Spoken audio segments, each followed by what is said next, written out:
Good. Why about you? Pull it up on the TV.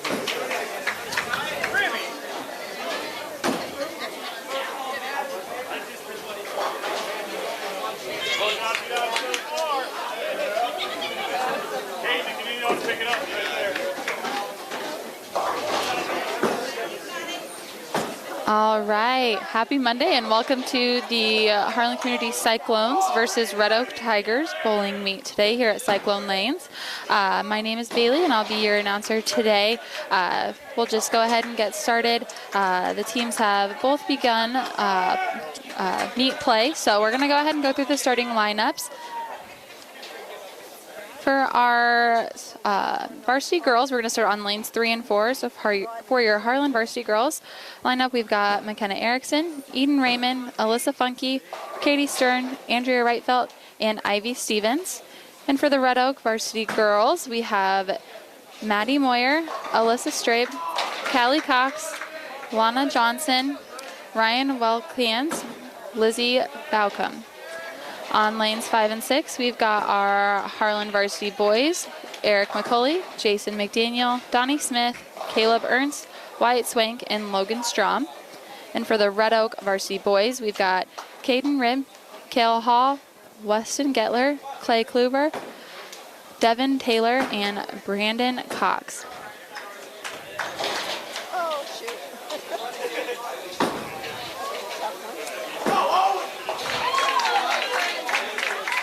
All right, so just for a little background, the Cyclones, both varsity boys and girls, are coming off of a loss against OABC IG last Thursday here at Cyclone Lane. So we're looking for a win for our last home meet of the season. And it's also senior night, so I know that some of those kids would love to have a win for their last meet here at Cyclone Lanes before they head into more of their postseason. Only a couple regular season events left before they head into Hawkeye 10 and state qualifying. So just looking at how we're doing right now on lanes 3 and 4, we've got Eden Raymond, who just finished up her first frame for the Cyclone girls. A little bit of a rough start for both McKenna and Eden. Hopefully we have Alyssa Funke, who can get the girls going, get a little pep in their step. And then on 5 and 6, we have Donnie Smith up on lane 5. Again, not too hot of a start for him right now, but Jason McDaniel was able to cover his spare in the first frame, so hopefully we'll get in a groove here again. Now we're looking at Caleb Ernst coming up on lane 5.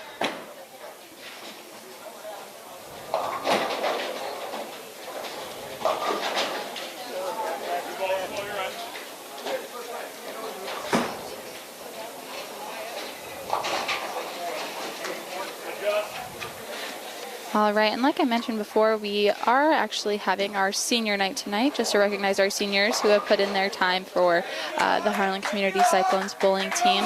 I believe we only have 4 seniors this year, all on the girls' side.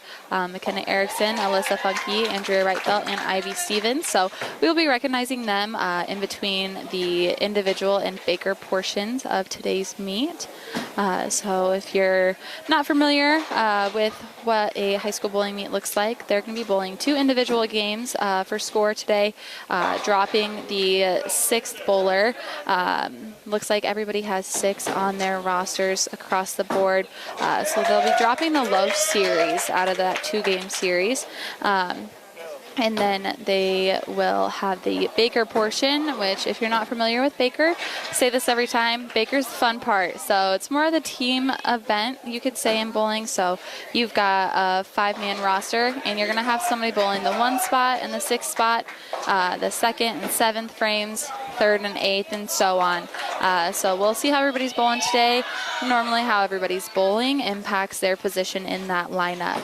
Obviously, you know, you're gonna have somebody strong in your leadoff position that can really get the team excited for what's to come in the game, and just kind of be, you know, that initial hype man or woman. Looks like Katie Stern was able to pick up her 4-count spare on lane 3, followed by a strike by Andrea Wrightfelt just now. We've also got 2 spares in a row on the boys' side for Caleb Ernst and Wyatt Swank. Now we're looking at our 6th bowler, Logan Strom. Looks like that ball's going to come in a little bit light and leave a sleeper on lane 5, so he's got an 8 count to shoot at. And then we've got senior Ivy Stevens on lane 3, just left a 1-2-10. So you're looking at wanting to cross over from her 1-3 pocket and grab that and have the head pin slide over to the right and take out that 10 pin.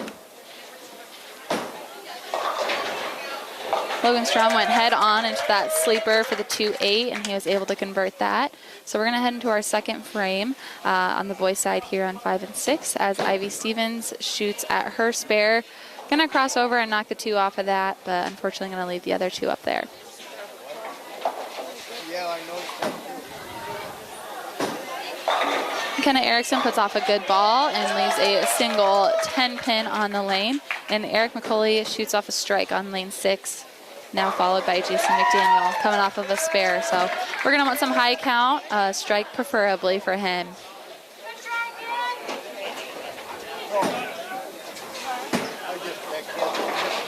Went into the pocket, came up a little bit light, leaving the 2-4-5.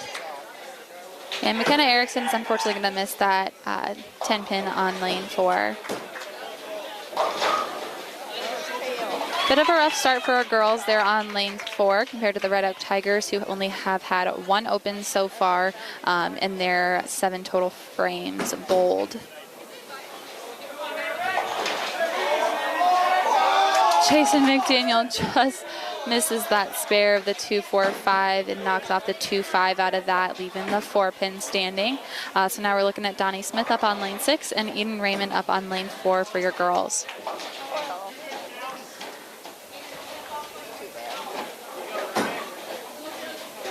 Donnie Smith's going to cross over and just leave a single 6 pin up there.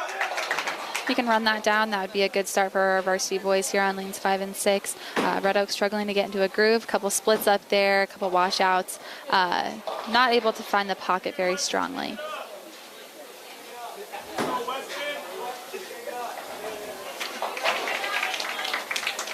Eden Raymond up on lane 4 actually just had her high game last Thursday at the home meet of 78 for the season. She's just a freshman showing tremendous improvement throughout the rest of the season.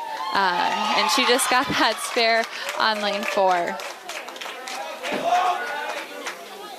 Was able to chat with Eden after last Thursday's meet a little bit, and she's really enjoying this season so far and just continuing to improve, learning more about the game, getting more comfortable on the approach, just kind of all the ins and outs of lane courtesy and learning a little bit about, you know, the fundamentals of the game. So she said she's really enjoying it, and I hope she continues to thrive and just continue to practice throughout these summers, attend the bowling camps, and we hope to see her again next season.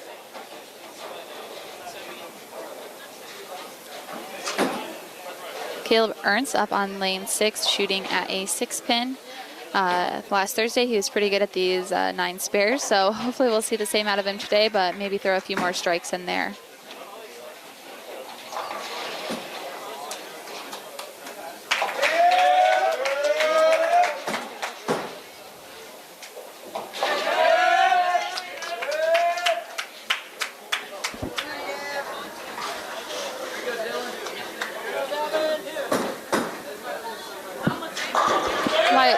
Crosses over and goes Brooklyn, getting a strike on lane 6. If you tuned in or had time over the weekend to watch last Thursday's meet, Wyatt was struggling quite a bit. He was just unable to get anything together on the lanes as far as where he needed to stand and repeat those shots. So that was a little frustrating, I could tell. But hoping for a much better turnout today. Logan Strom up again on lane 6, put all 10 back. So nice frame for the boys, only 1 open and 2 opens across the board out of their 12 frames so far, which is great.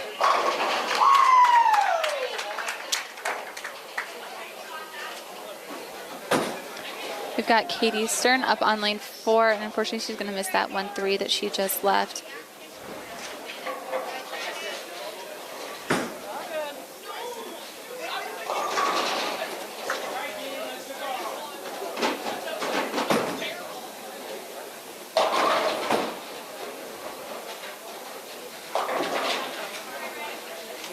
Red Oak boys here on lanes 5 and 6, still struggling to kind of find their place on the lanes. Only a couple fills so far, a couple spares and a strike. Looks like they're really struggling to get into that pocket. Seen just about every ball cross over or go kind of right through the nose. So I can tell that they're looking to their coach for some conversation to figure out what needs to be done.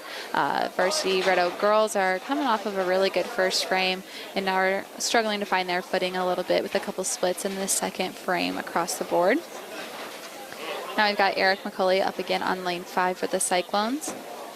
He spent some time in here this weekend. I worked here on Saturday night for my parents, and I believe between him and Jason McDaniel, I think they had a collective 8 or 16 games. I think they each had 8 games apiece. So I finally told them, got to go home and rest, boys. Get ready for Monday. So I'd love to see that practice that they put in on the Saturday show today, which I think it's going to.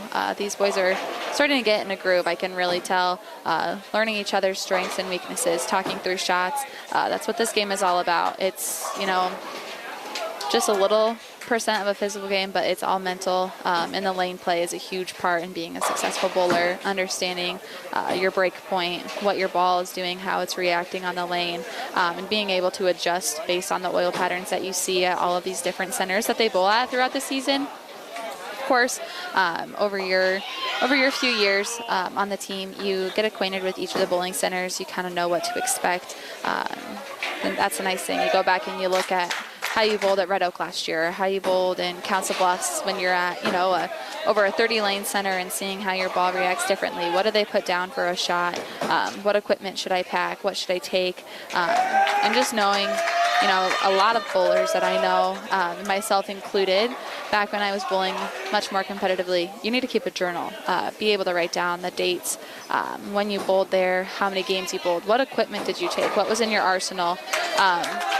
Just learning all of that about yourself as a bowler helps you become a much stronger bowler. So I'd love to see these kids continue to grow, especially our varsity boys. Not having any seniors is huge. They're going to be able to continue to grow this summer together, learn more about each other, and perform even better next season. Donnie Smith up again on lane 5 for the varsity boys, leaving a 5-pin on there. I'd love to see him run this down. Eden Raymond just finished her 3rd frame for the girls with a 6-3 count there. And now we've got Alyssa Funky on lane 3. And Caleb Ernst up again on lane 5.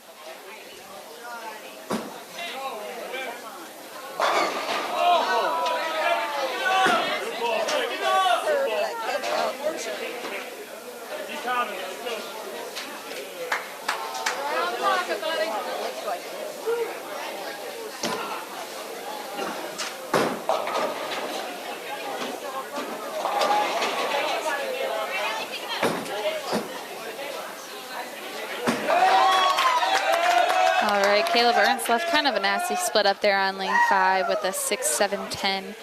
Best case scenario for a righty, you're going to be able to hook that cross lane and come up in the 6-10 pocket technically, and hope that that 6-pin slides over just right over to the 7-pin spot. But he went for count, ended up chopping the 6 off of that 6-10 right there.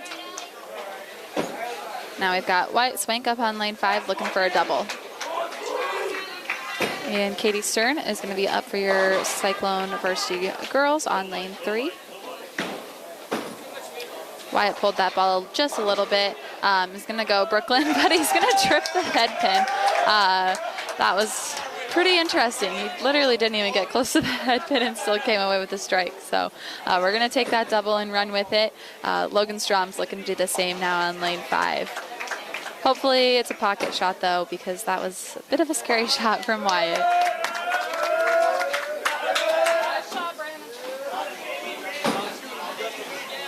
Logan Strom's going to come in just a little bit high, and he's also going to leave a 6-7-10. So just like I said, he's going to shoot at this probably the same way that Caleb did. But again, you always want that count on a big split like this. If you know it's not going to be an easy conversion, just go for the count. Andrea Reitfeld up on lane 3 for the varsity girls. Logan's going to get the count, and Andrea is going to walk away with a 7 count on her first ball. She did miss the 1-3 pocket for a righty, so she can go right back in there and shoot for that pocket again, which would be ideal for getting that spare. Eric McCulley's up on lane 6 for your varsity boys, and he's going to walk away with a 4 count on that first ball of the 4th frame.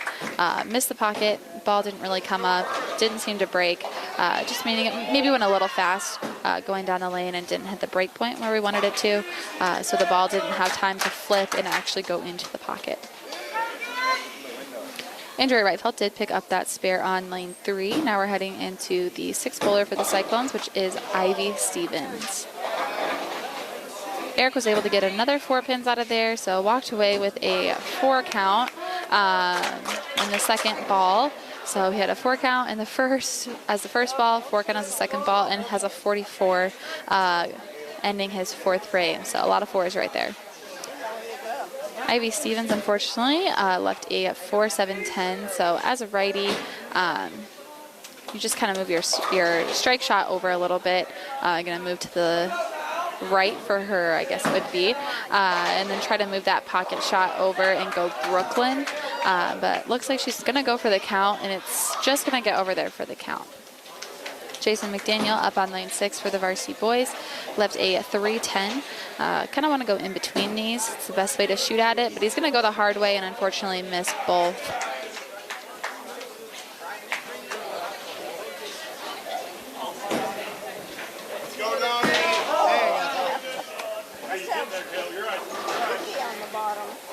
Our varsity girls will have time to kind of talk about their shots as Red Oak finishes their 3rd frame, and starts their 4th frames. They're on lanes 3 and 4.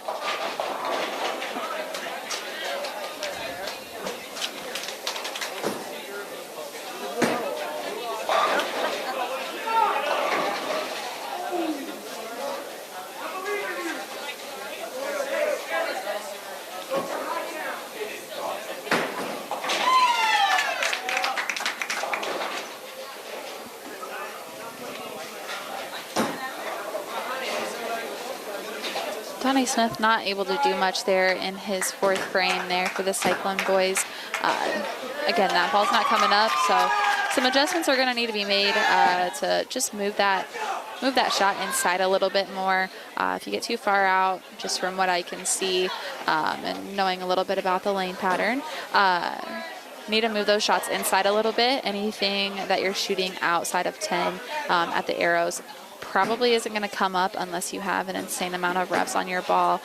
So swinging it out just like Caleb did on lane 6 is going to be your best option.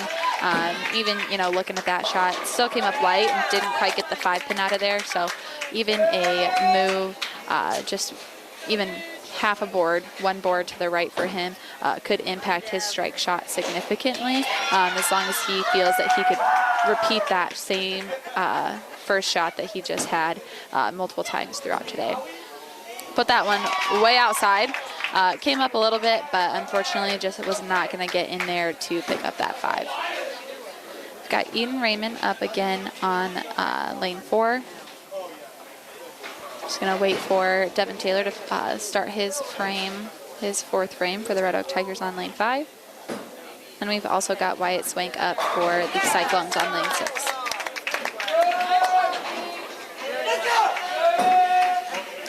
Wyatt Swank's ball looks good off of his hand. And that was a pretty stone cold 8-10 split that he just had.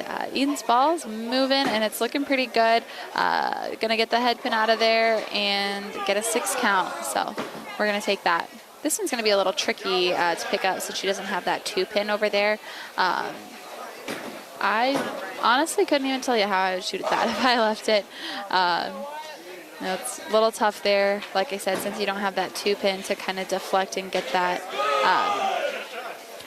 the 4-7 out of there, but we'll take the count regardless.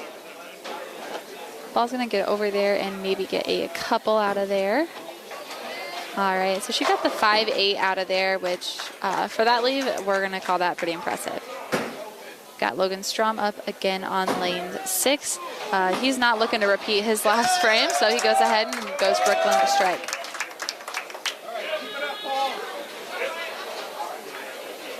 As we head into the 5th frame for the boys here on lanes 5 and 6, we'll go ahead and thank our sponsors really quick.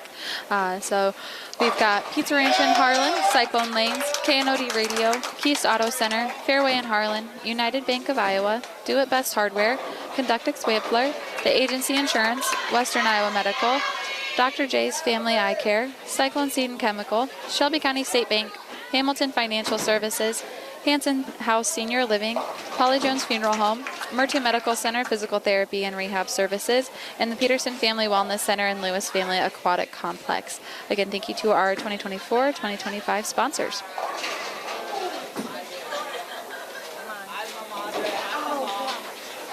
All right, Eric McCauley started that 5th frame off strong for our varsity boys here on lanes 5 and 6 with a strike. Jason McDaniel looking to cover a 3-6-10. Fortunately, that ball hooks up a little too much and he misses all 3. Then we've also got Katie Stern up on lane 4 for our varsity girls, leaving the 2-4-5-8. Ideally, you're going to move a little bit to the right as a righty, and then move your strike shot over just a little bit and use that 2-5 as your pocket. And you should be able to theoretically knock all 4 pins out of there, which is exactly what she's going to do.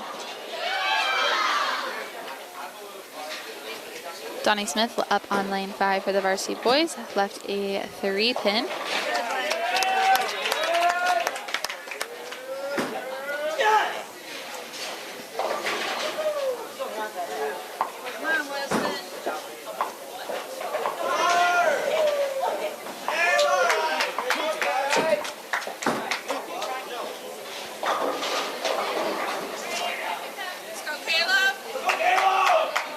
Right felt up on lane 4. She pulled that ball a little too much on her first shot and missed the head pin completely, so she just took off the pins in the back and on the left side, so some would call that a picket fence in bowling, so you're going to call that the right side fence. Caleb Ernst looking for redemption after a couple opens there. Got a strike here on lane 5 for our boys.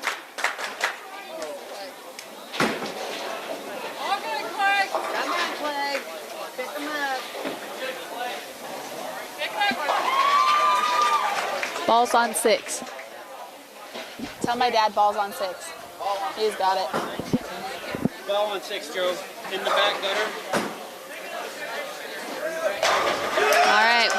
White Spink up with another strike on lane 5. That was a very good ball.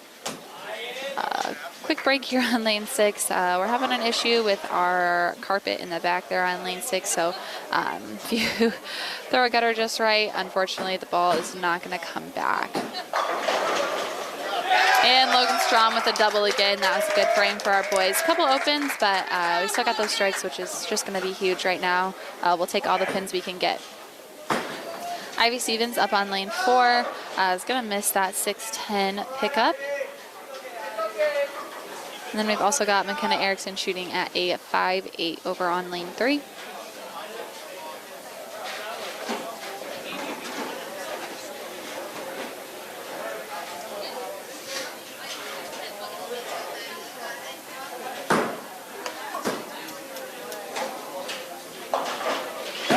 McKenna Erickson is able to convert that spare for the Cyclones.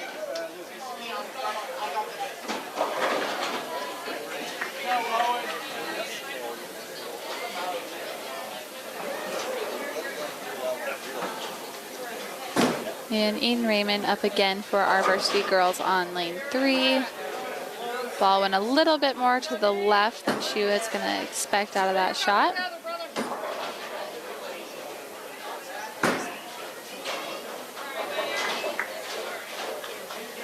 Our varsity boys are back going on lanes 5 and 6. Red Oak is just finishing up their 5th frame. Left a wash out there on lane 6. Those are always tough, but they are makeable.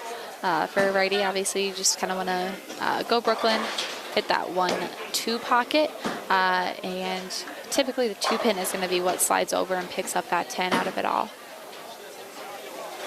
Eden Raymond is able to knock down just a few more on lane 3. She's sitting at a 40 in the 5th frame. And now we'll look to Alyssa Funky to get our girls going again. She is coming off of a strike, so obviously we'd love to see a double up there.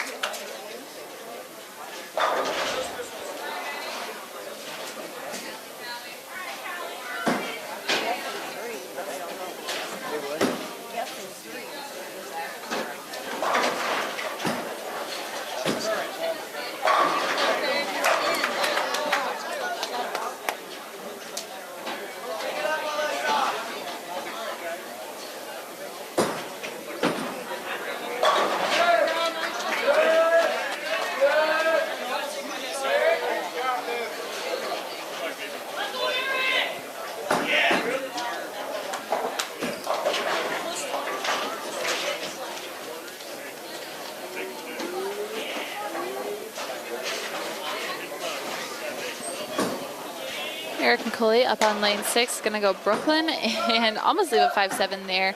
Knocked that out at the last minute, so just a single 5-pin to shoot at. Very makeable spare as long as you know where your strike shot is.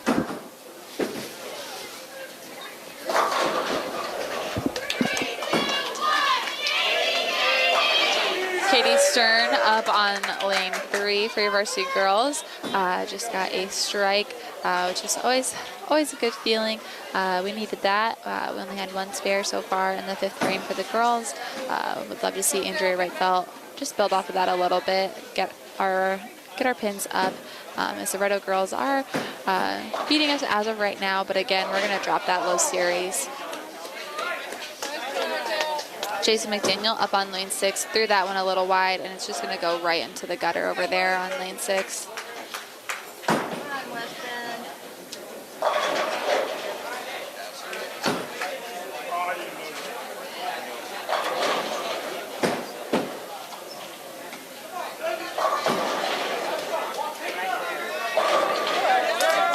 Just looking at the Red Oak Tigers here on lanes 5 and 6.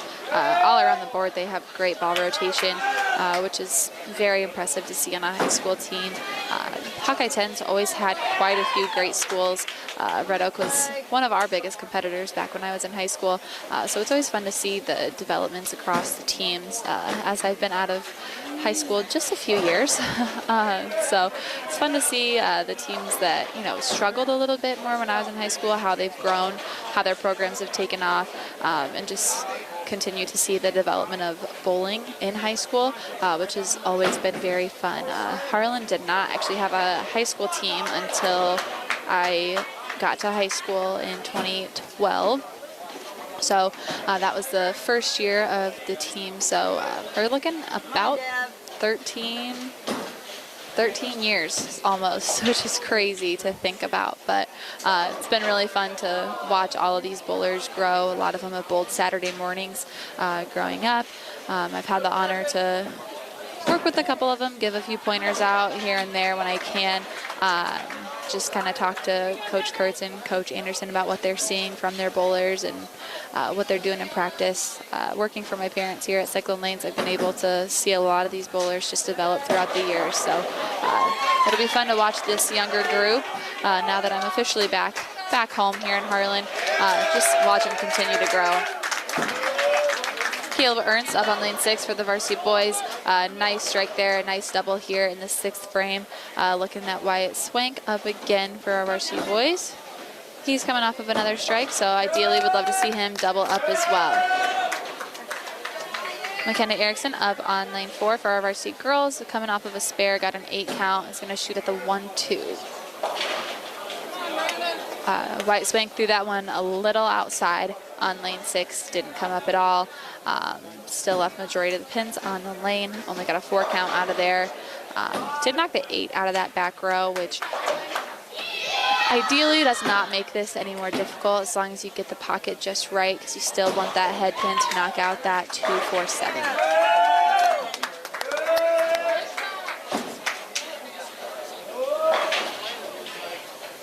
Wyatt not able to convert that, only knocks 2 off of that. And Logan Strom up now on lane 6 for our varsity boys, coming off of a double. Knowing Logan, he's hungry for a third. And the ball's going to come up a little bit short, and he's going to leave a washout on lane 6, unfortunately. Like I said, this is a very doable pickup for a right-handed person. You're just going to move a little bit to the right, excuse me. I'm a lefty watching a bunch of righties, so this can get a little tricky. I have to do the opposite of what I would do. So Logan's going to ideally move a little bit to the right, hope that that ball crosses over, and shoot at that. It's going to come up and only knock off the 1-2 out of there. Eric McCulley will get us started on the 7th frame for the Cyclone varsity boys on lane 5.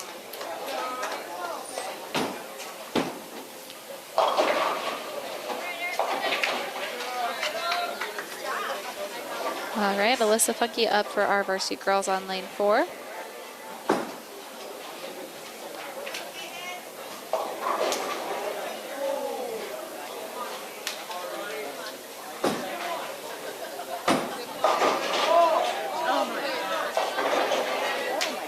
Alyssa leaves the dreaded 7-10 split. Right here, just go for 1. As much as people want to shoot at it and try to convert it, it's not an easy thing to do. I've only seen it picked up a couple times in my lifetime, but it's not an easy thing to do. Of course, you just want to go for the count on this.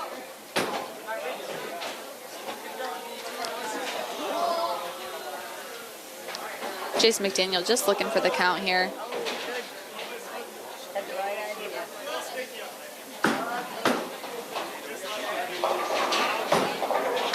Much better ball by Jason McDaniel. Gonna go ahead. I'm pretty sure that 10 pin did a full 360 right there. Still picked it up, which is always a good call. Sometimes when those pins slide out of range, we have to go back down and set it up because it doesn't pick it up the way that it was put on the lane or where it moved to. Katie Stern up on lane 4 for our girls now. Just left a 4.7.9. And Jason was able to convert that 10 pin on lane 5. And now we're looking at Donnie Smith up on lane 5 for your boys. Let's go, Donnie. Oh, nice. Katie Stern was able to convert that 4.7.9, which was a great pickup. That 4 pin really just slid right over there and got it, which was awesome to see. She was pretty excited about that one. Donnie's going to go right through the nose on lane 5 and leave a 3 pin. And Andrea Wright felt much better first ball. Still going to go through the nose a little bit. Missed that pocket, but still a pretty good count with a 7 count. She left a 3.6.9. This could be a tough one just with that sleeper back there. Most people, if they throw a straight ball for their spares, still want to hook into that one a little bit to ensure that they get that sleeper out, which is what Andrea is going to do, and she's going to be able to convert that pretty easily.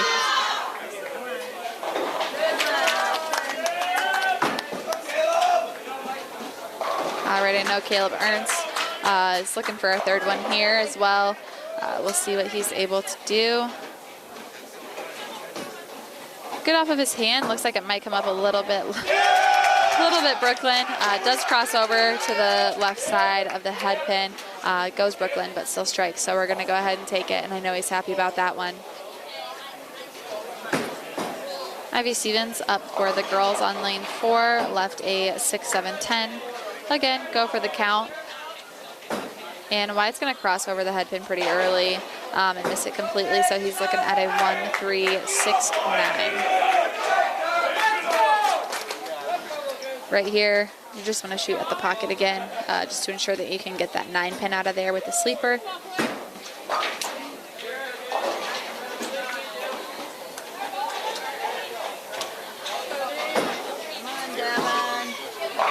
It was a little scary there for Wyatt on lane 5, but he was able to convert that. So now we're looking at Eden Raymond up on lane 3 and Ivy looking to get the count on her split on lane 4.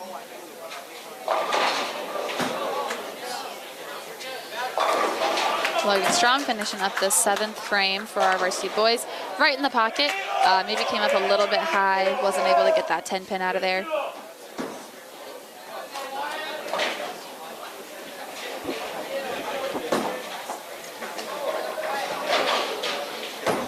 Come on, Gideon.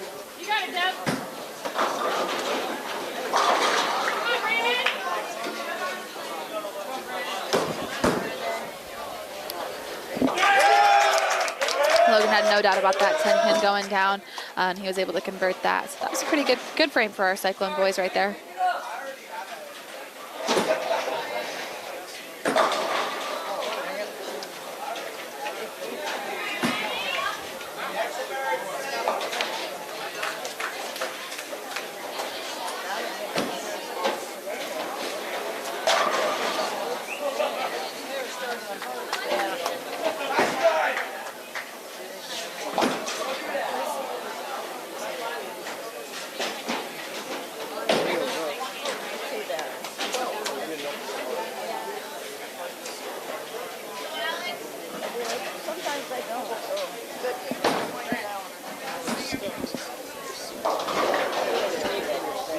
Ball on 6 again.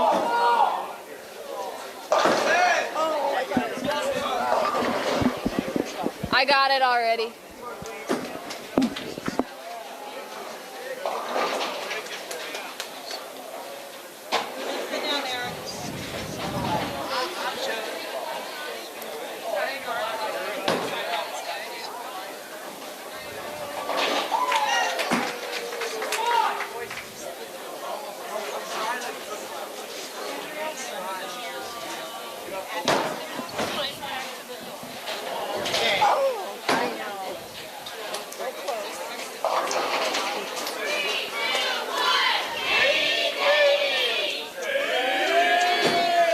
Katie Stern on lane 3 was able to get another strike for our varsity girls. They are just about done with their 7th frame here. Harlan girls are a few pins behind. Again, we're going to drop that low series, so it's hard to kind of say exactly where we're at as of now. That will be determined after the 2 individual games portion has been concluded. Andrea Wrightfeld up on lane 3 now, leaves a single 3-pin. Her spares have been pretty good on that right side today when she had the 3 counts over there to convert. So see if she's able to run down this individual one.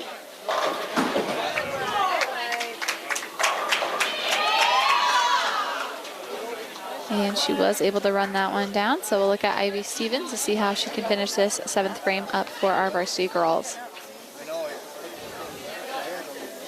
Not a lot of strike action on lanes 3 and 4 for our varsity girls, but spares win tournaments. I learned that at a pretty young age, so we'll see what they're able to do. Kind of a nasty lead there on lane 4. She's got a 4-5-10. Don't see that very often. So again, you're just gonna go for count on this. Ideally, if you threw a straight spare ball, you could go right over that 2-pin spot, knock out the 4 and the 5, and hope that the 5-pin slides over and can get that 10-pin out of there. I don't want to say wishful thinking, but it's kind of a weird angle. So just kind of see what her coaches told her to do for that, or what her teammates gave her advice for there. We'll see what she does. And she's just going to get that 5-pin out of there. I wouldn't want to shoot at that, so I can understand her frustration there. Jason McDaniel up on lane 6. He's going to go right through the nose and leave a 4-6-7. Got to go for count here as we near the 10th frame. Want to set yourself up in the 9th frame, so get the count, leave this frame behind you, and reset for the 9th frame.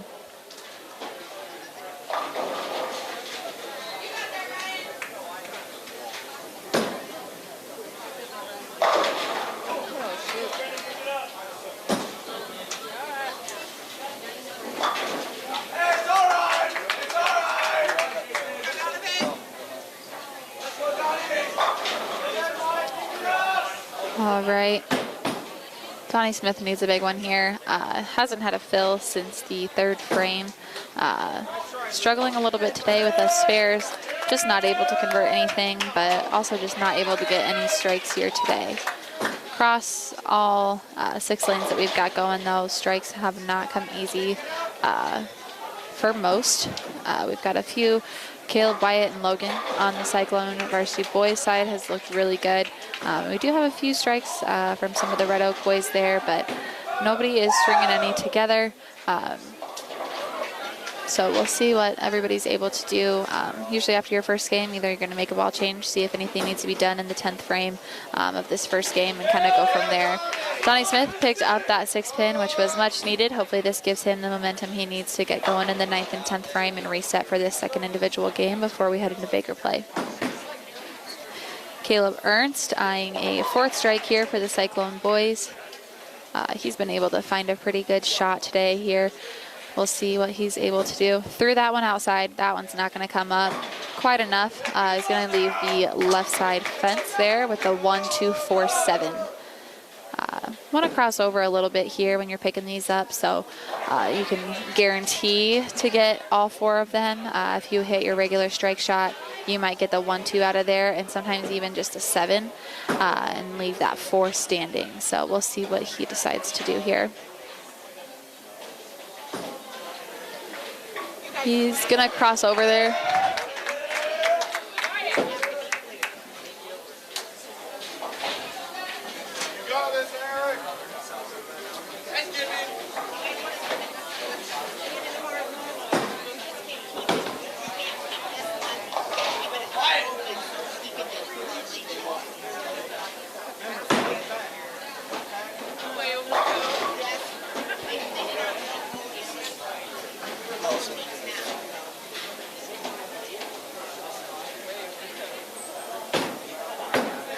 Eric McCulley up on lane 5 for the varsity boys. Going to leave a 2-4-5 here. Seen this a few times today. We've got Wyatt Swank up on lane 6. Going to go into the pocket and still leave a 2-5. And Eden Raymond up on lane 4 for our varsity girls.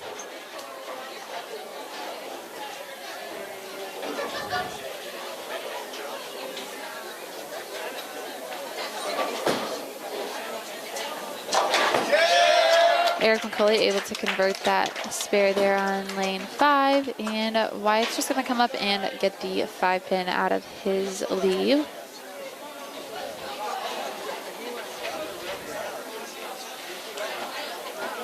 Logan Strom up for the varsity boys here on lane 6, and Jason McDaniel up on lane 5. Logan's going to go right into the pocket. That was probably his best ball of the night so far. Right into the pocket, clean shot. And he was able to get all 10 again. Jason McDaniel's going to go cross lane a little bit and miss the head pin there. He's going to leave the 1-3-9. Pocket shot here to pick that up, because again, you want to make sure that you can get that 9 out of there.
Donnie Smith able to convert another single pin spare, which is much needed. He's been, like I said, struggling just a little bit, only had a couple spares to start the game. He needed a couple more, so this puts him in a good spot going into the 10th frame. Caleb Ernst up on lane 5. Like I said earlier, he's been having a really good day. Was able to find a strike shot, missed that shot a little bit inside, resulting in that crossover and leaving a 3 pin. Girls are taking a quick break right now. Not sure what's going on, so we'll just kind of stick here on lanes 5 and 6 for our boys. Your 9 pin fell on 6. You need a full rack.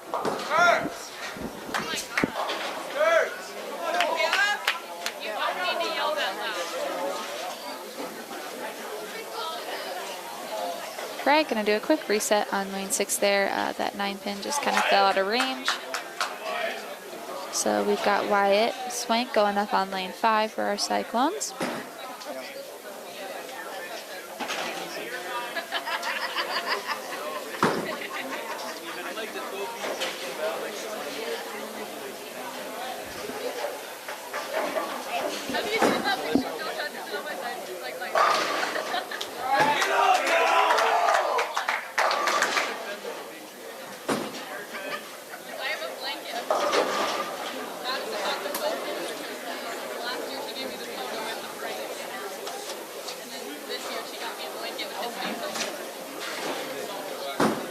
Looks like we're going to be skipping one of our bowlers for our Harlan varsity girls. So we're going to go ahead and get started with Katie Stern now up on lane 4. Wyatt able to convert that 5-9 that he left on lane 5. And Logan Strom, again, looking to double up again. He's having a pretty good game. Would love to see that continue through this 9th frame and set him up in a good spot for the 10th frame. Katie comes down and just misses the 3-pin there. Logan's going to go Brooklyn and shoot out that 6-pin daintily and just leave a single 5-pin.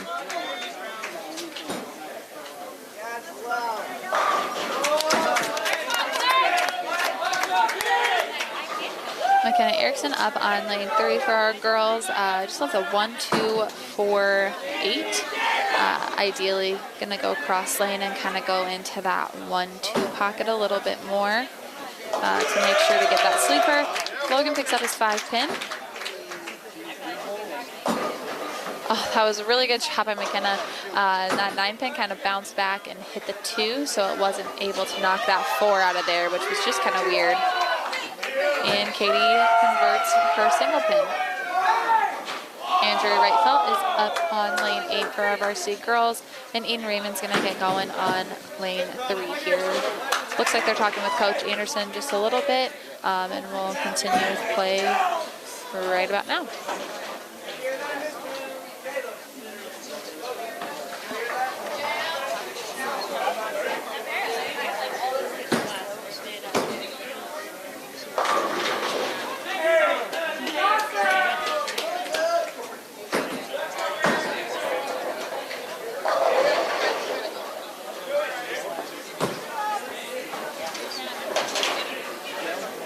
Andrea leaves a 1-3-6-8-10 there. That's kind of a toughie because, again, getting that 8-pin out of there is going to be pretty tough. Even if she goes right into her pocket, that ball is still going to deflect after it hits that 1-3 and probably isn't going to get over to get that 8. Oh, and she got very lucky. That head pin slid off, hit the wall on the left side, and then bounced back to get the 8. So we're going to take that. A messenger is always a good thing to see. Ivy Stevens just really struggling today.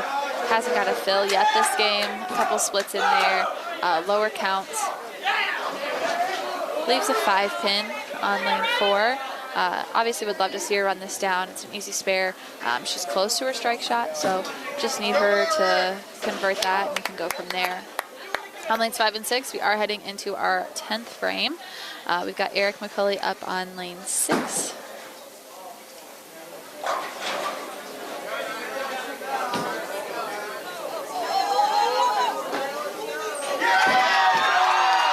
Ivy finally gets a spare over there on lane 4 in the 9th frame. So I know that she's not too happy about where she's sitting, but hopefully this gives her the confidence boost that she needs.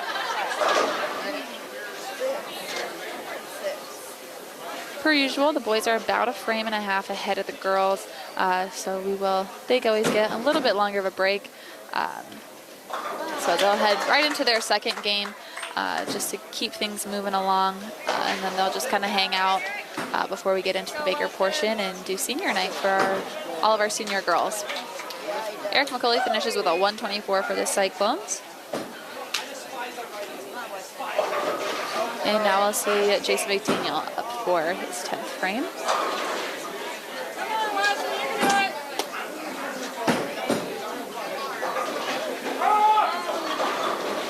And then starts with a 9 count there.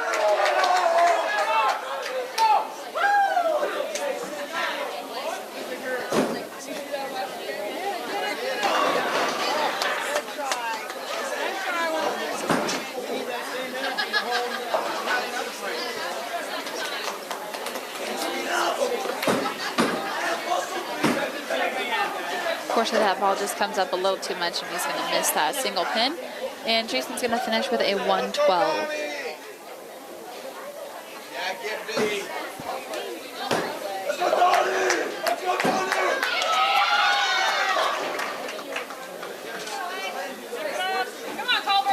Andrea Wright-Felt just got a strike for her 9th frame, I believe. Or just spare, sorry.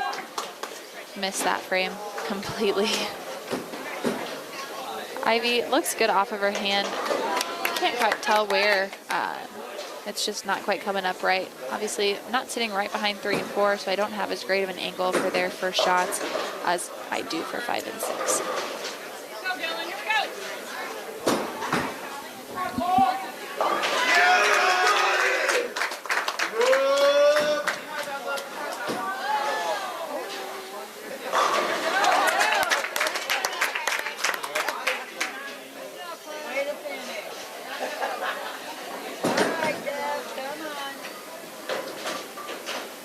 Tony Smith still up on lane 6 for your Cyclone boys. Just looking for his fill ball in the 10th frame. Obviously wants a pretty good count. Gonna walk away with a 5 count and finish with a 123. Keel Burns is having a pretty decent game. Has a spare in the 9th frame to start him off strong. Come on, Kayla!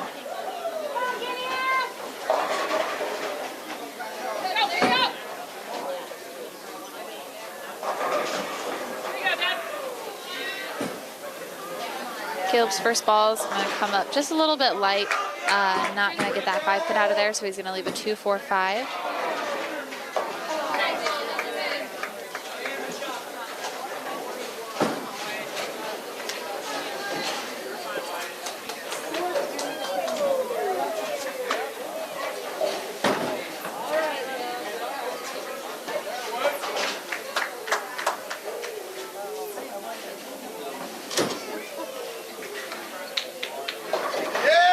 Caleb converts that. And he's sitting at a 175, so we'll see what he can get for the count to finish this game.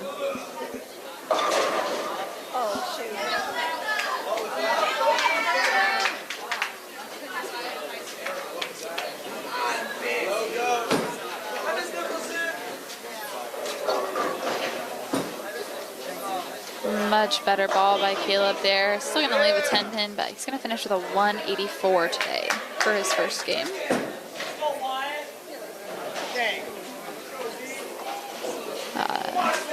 And that is his high game. He had prior a 178 on the season as his high game, so I'm sure he's pretty happy with that. Now we're going to watch Wyatt Swank.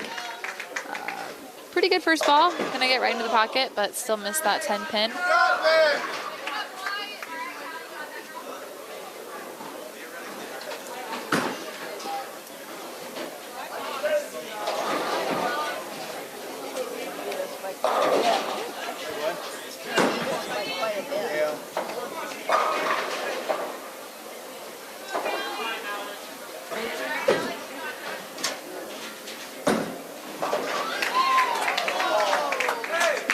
Wyatt's going to finish with a 151 for the Cyclones. Oh, I still made 150 though. And Logan Strom is ready to finish his.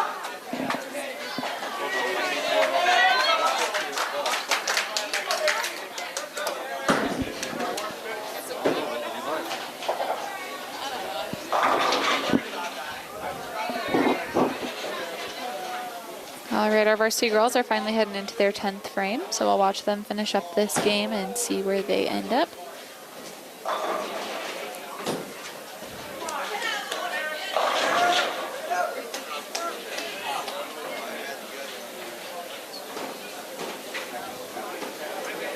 McKenna Erickson starts her 10th frame off with a 3-9 leave. Those sleepers are never fun. Just kind of depends on personal preference on how you want to pick these up.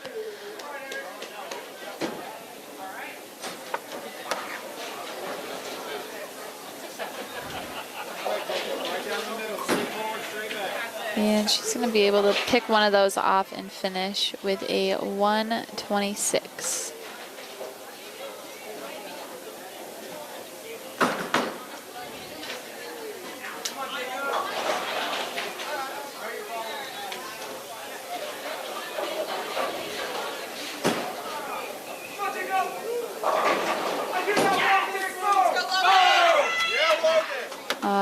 first shot of the 10th frame for Logan Strom, coming off of a 9 spare in the 9th frame.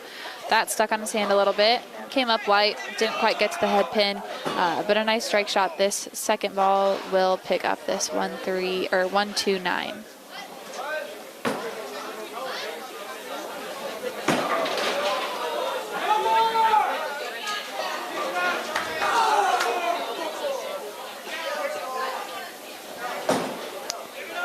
And he's going to be able to convert that there for the Cyclones. Sitting at a 167 right now, plus whatever count he can get in this extra shot in his 10th frame. Ideally, would like to see him finish with that 177.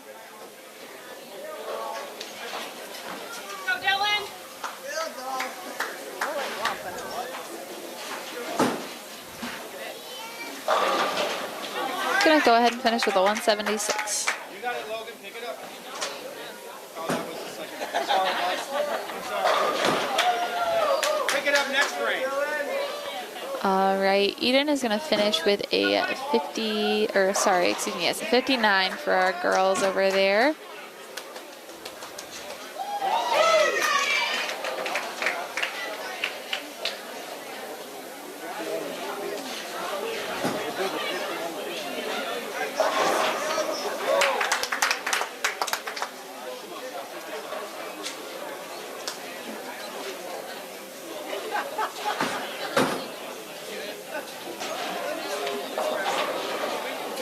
And Katie is going to leave a 3, 6, 7, 10 right there.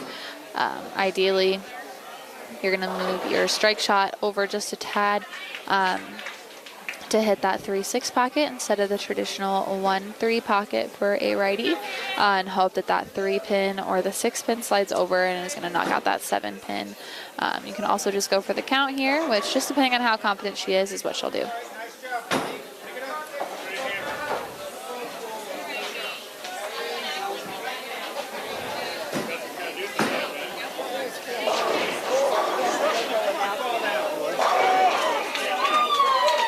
All right, and Katie also broke her high game for the season. Previously was a 140, so she finished with a 148.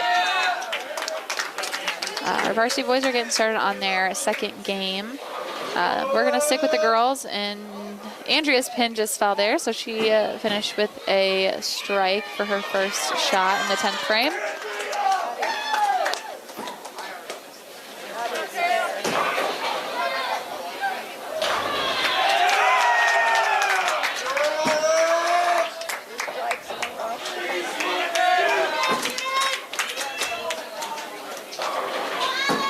Andrea's going to cross over and go Brooklyn. Still going to trip out that 9, so she's going to get a double.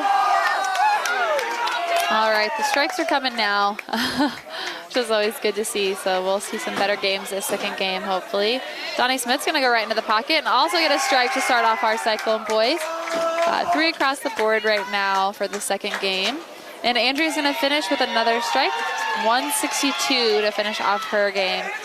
She had a clean back half of that game, which is awesome.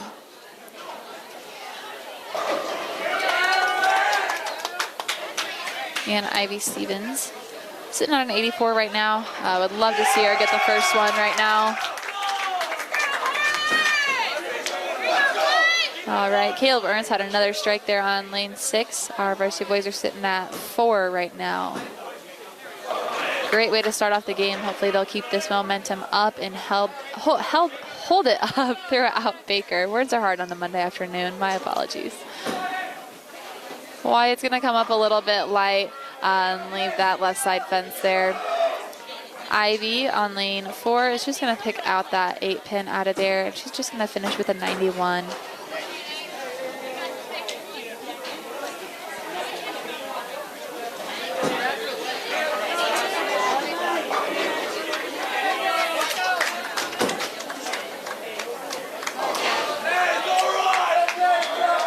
High game on the girls' side is going to come from Red Oak Tigers' Lizzie Balcom with a 186.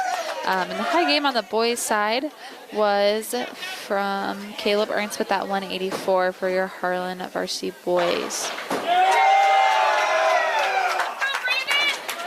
Right now, looking at our standings after the first game, our Harlan varsity boys are sitting at a 758 versus the Red Oak Tigers that are sitting at a 710. Just a reminder, we are going to drop that low series from both sides, so just keep that in mind as we roll through these scores. They are not in any way permanent. Our Harlan varsity girls had a 591 to Red Oak girls 743. So just a reminder, drop on that low series. So in no way are these the scores that we're going to be fully looking at after we finish our individual portion. I'll give those updates fully once we drop those low scores after our first game.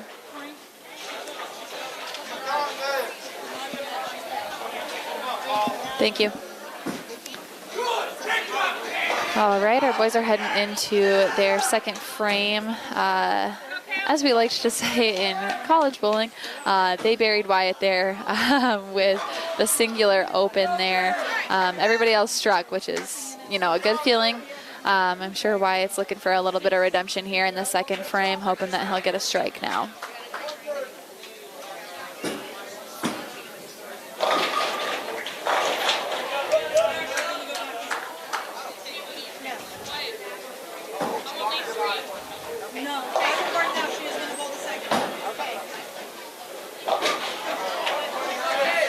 Eric, unfortunately, does not get that 9-pin out of there, just resulting in a 7-2 frame for him. Look and see if any of the rest of these boys are ready to double up. Got Jason McDaniel up on lane 5 now. Threw that one a little bit too aggressive down the middle of the lane, and it crossed over and was only able to chop off 3 pins out of that, the 4, 7, 8.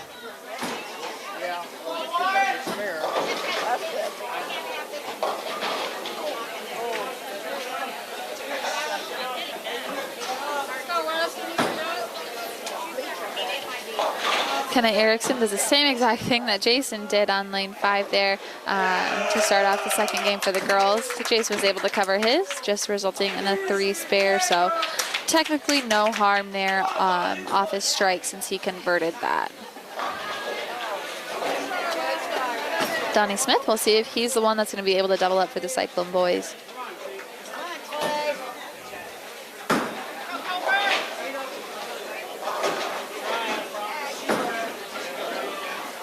Not great off Donnie's hand, just not the right look there. It's going to walk away just getting 5 pins out of that. Took out the back row plus the 6 pin.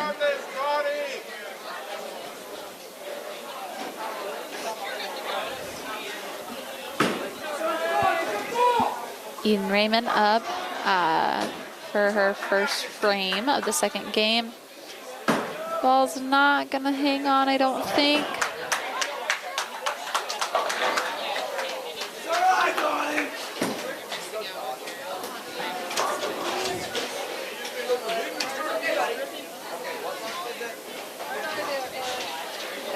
All right, Caleb Ernst, would love to see him be the one that doubles up for the Cyclones here. Looks good off his hand, maybe a little bit too far inside. Still gonna knock out that 10 pin.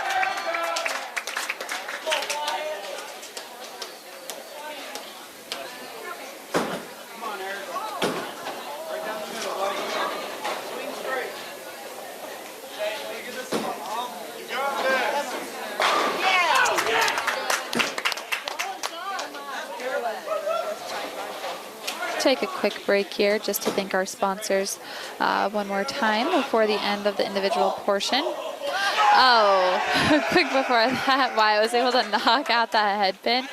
Very weirdly, but regardless, he got the redemption he was looking for and got his strike in the second frame. Back to our sponsors. We'd like to just thank them again. Pizza Ranch in Harlan, Cyclone Lanes, KNOD Radio, Keys Auto Center, Fairway in Harlan, United Bank of Iowa, Do It Best Hardware, Conductic Swampler, The Agency Insurance, Western Iowa Medical, Dr. J's Family Eye Care, Cyclone Seed and Chemical, Shelby County State Bank, Hamilton Financial Services, Hanson House Senior Living, Polly Jones Funeral Home, Merchant Medical Center, Physical Therapy and Rehab Services, and the Peterson Family Wellness Center and Lewis Family Aquatic Complex. Again, thank you to our sponsors.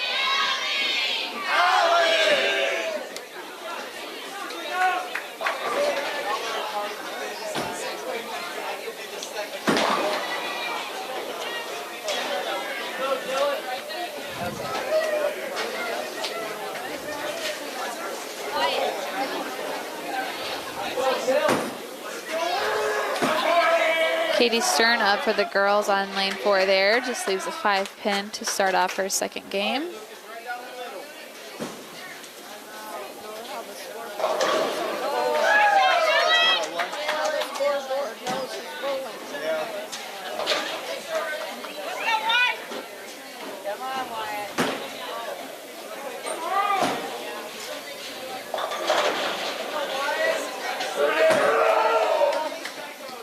Katie Stern's going to miss that 5-pin just to the left there.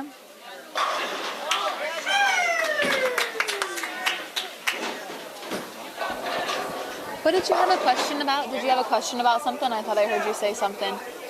Oh, to you? No, just like in general. I thought you had a question about one of the girls and their score. Oh, no. Oh, okay. I'm hearing things in here. Can't hear very well. I don't think it was, I can't hear. Eric McCulley able to convert that spare on lane 6 for the Cyclones. Now we've got Jason McDaniel up, hoping to get a head count here on his spare with Andrea Wrightfeld up on lane 4 for the varsity girls. That's our grandson. Andrea Wrightfeld able to knock down that spare there on lane 4 for our girls. And Ivy Stevens, she was starting to get into a groove there during the last couple frames of that first game. So we'd love to see something big of her on senior night here.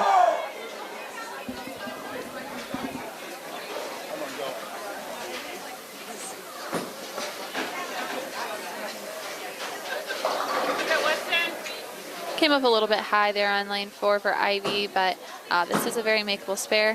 Just kind of got to go in between the 3 and the 10, act like the 6-pin is there.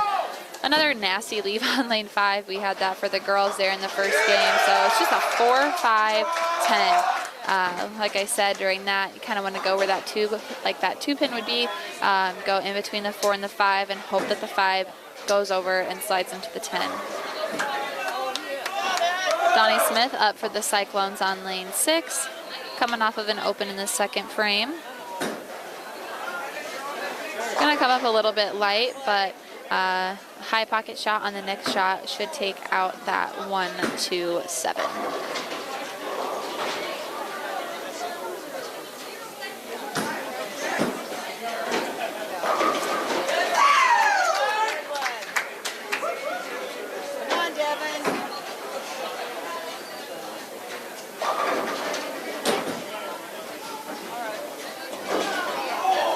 Donnie was able to get the 1-7 out of there, but not able to get that 2-pin out of there quite yet. Caleb Ernst up for the boys here on lane 6, coming off of 2 in a row, looking to get that turkey here in the third frame.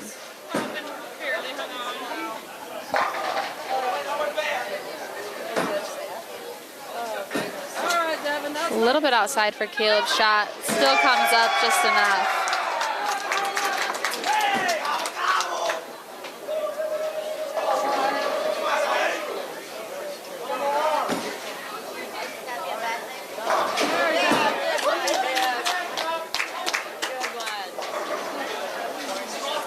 Wyatt Swank up on lane 6 for our boys now.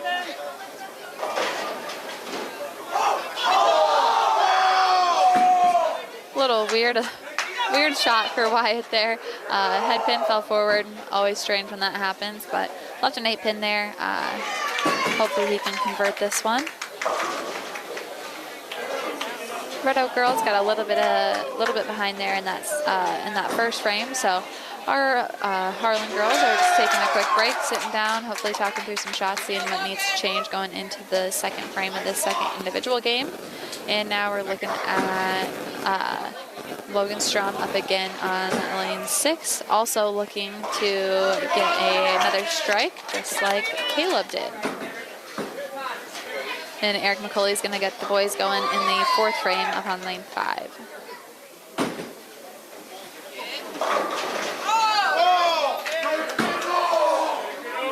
Logan not quite able to get that 4-pin out of there, but still a very good shot off of his hand.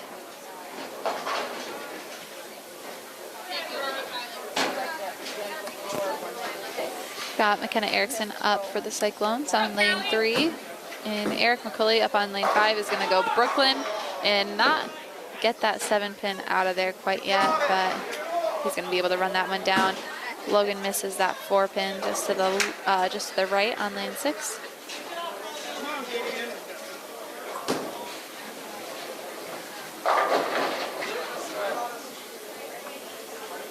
McKenna's going to leave a 5-10 split on lane 3. And we've got Eric McCulley going to run down that 7-pin, and he's going to do just that.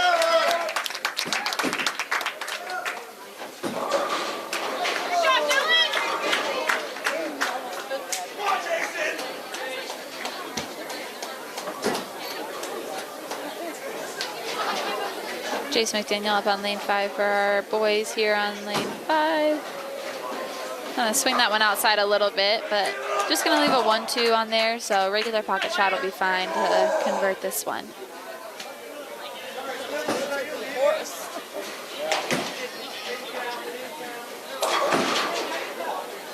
Eden Raymond up on lane 3. Struggled her first frame, wasn't able to get any count. This ball looks a little bit better. It's veering towards the right, but now it's coming back towards the middle a little bit. And she's going to get the head pin right in the pocket there, and she's going to get an 8 count. Jason McDaniel was able to convert that spare on lane 5, and now we've got Donnie Smith looking for a fill. A couple rough frames there after starting with a strike, so we'll see what he can do. Ball looks much better off of his hand, and he's going to get all 10.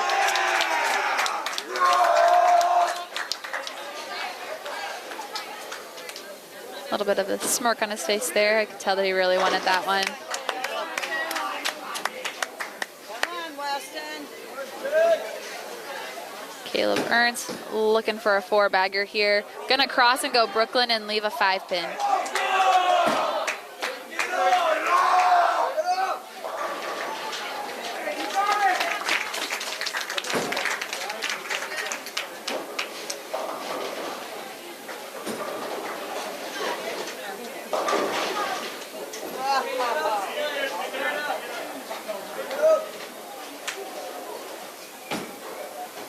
Caleb's gonna hold on and miss that 5-pin. I didn't even see how that happened. He was kind of standing in my line of view. Hopefully just leave that one there and restart in the 5th frame.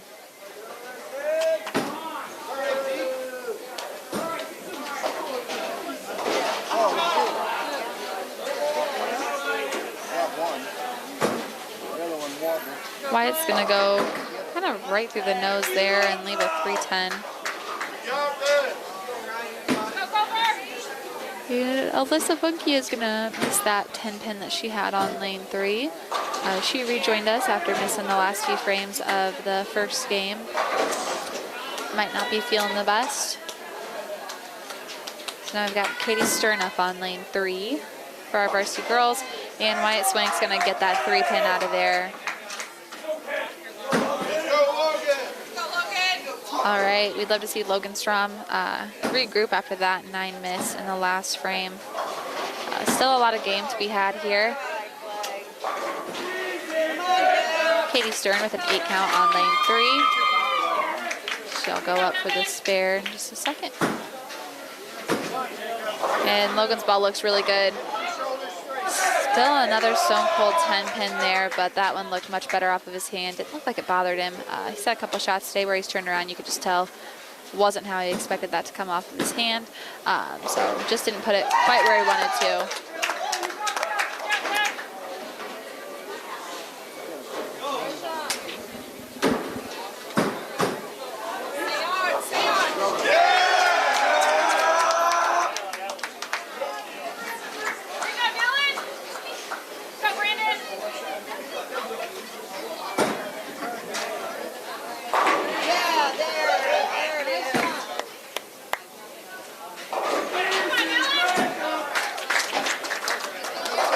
McKenna Erickson able to convert that 5-count spare on lane 4.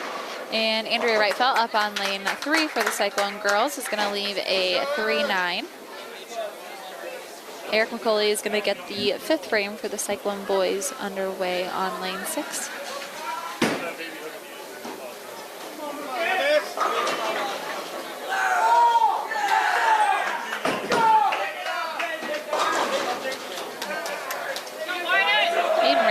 on lane 4 is going to come back. It's going to go Brooklyn, and she's still going to get a 6 count out of there and can hopefully get some more count on her second ball.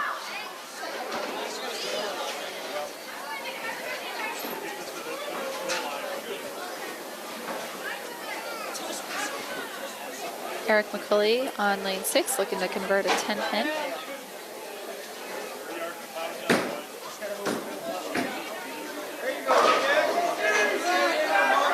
Ivy Stevens finally got that strike she's been looking for.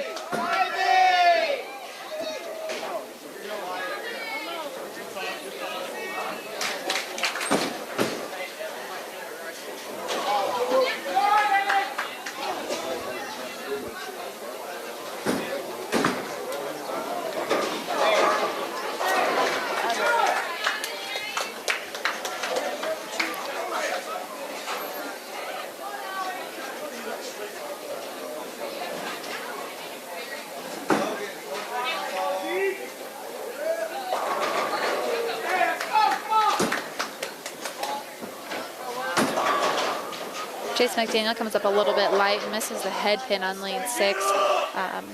It's got a sleeper there, the 2-8 with the addition of the head pin. Maybe a little bit high on this shot. Don't want to go fully Brooklyn because you might just get the 1-2 out of there and not get that 9. So a little bit high, kind of through the nose almost to get that converted. Melissa Funky looking to convert a 7 pin on lane 4.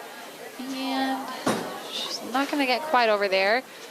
And Jason's going to be able to convert that spare there. He's got a nice clean game going for our Cyclone boys. Be awesome to see Donnie double up here. I think that would get some really good momentum going for our boys here as Caleb and Wyatt were not able to fill their last frames. All right, Donnie leaves a 1, 2, 4 there. And we got Katie Stern up on lane 4, went through the nose and left a 3 pin there.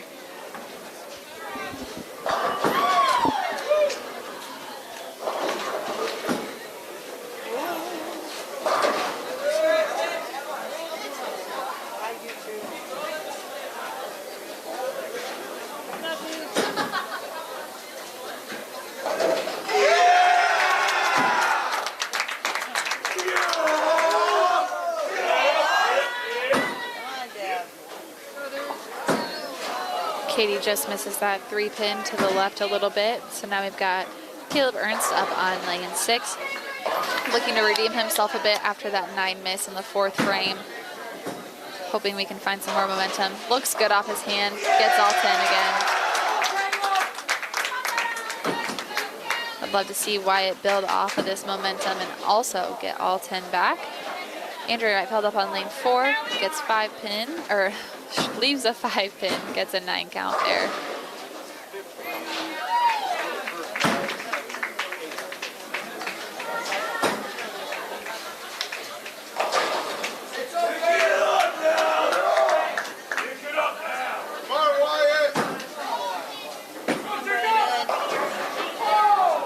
Andrea Reitfeld converts that 5 pin, and Wyatt is going to be shooting at a 1-2-5-9.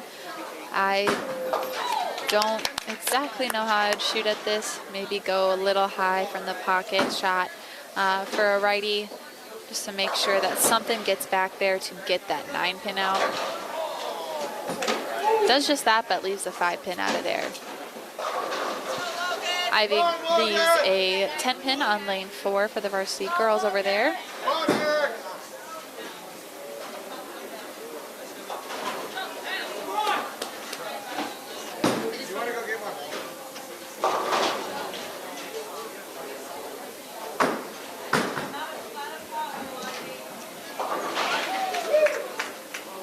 Eric McCulley is also going to get the boys going here in the 6th frame on lane 5. And Ivy's going to miss that 10 pin on lane 4. And we've got Logan Strom shooting at a 2-4-5 on lane 6. That's been a very popular leave today. Eric's going to go Brooklyn and leave a 5-9. Logan's able to convert that spare there. So again, a really good frame for our varsity boys.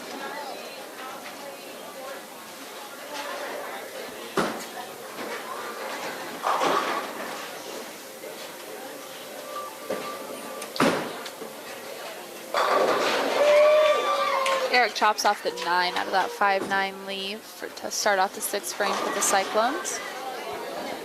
Come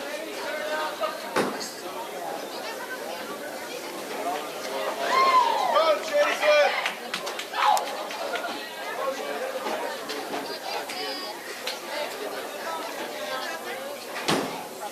Just looking at the rest of the season for our Cyclone bowling team. Like I said, tonight is senior night here at Cyclone Lanes. Saturday, teams are headed to Lamar's for the Lamar's tournament, which is a pretty annual one. Then we've got the Monarch Memorial Tournament on February 6th. I believe I was told that's another Baker tournament. And then on the 7th, they've got the Lynx Baker Bash in Council Bluffs. So lots of bowling coming up in the next few days. Then they've also got the LC St. Albert Triangular on February 11th. That will conclude their regular season. Postseason starts on February 14th at the Hawkeye 10 in Council Bluffs. The following week, we've got the Girls State Qualifier on February 17th and the Boys State Qualifier on February 18th. So they're going to be tired with all the bowling they're going to be doing. But hoping to finish out the rest of the regular season strong and be prepared for all that postseason brings.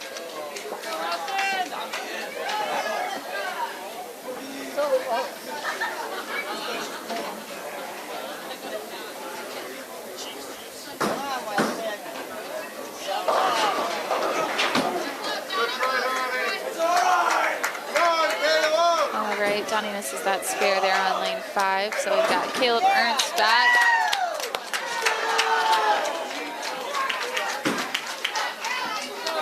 I'm sure he's looking to double up again after another strike in the 5th that he had. Shot looked good off his hand. Came in a little bit high, leaving the 4, 6, 7. Alyssa Funky up for the girls on lane 3. And she is going to get all 10 of them down.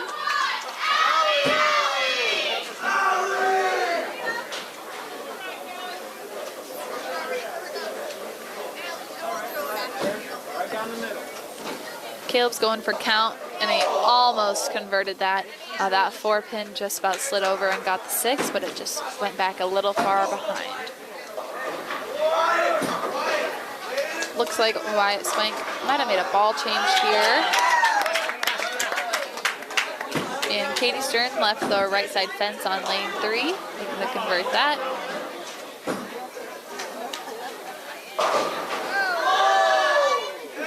Much better shot for Wyatt to start off that 6th frame for him, leaving a 6-pin there. Katie is going to go ahead and convert that spare on lane 3.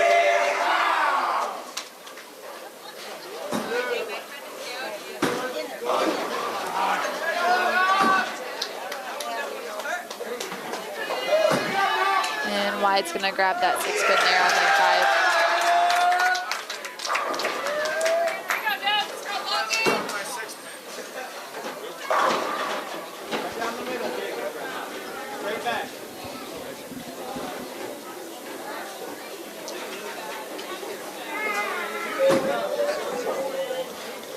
Logan Strom went through the nose a little bit there. It's going to leave a 4, 6, 7. Gonna go for count here. This is exactly what Caleb Ernst left earlier in this frame, which he almost converted.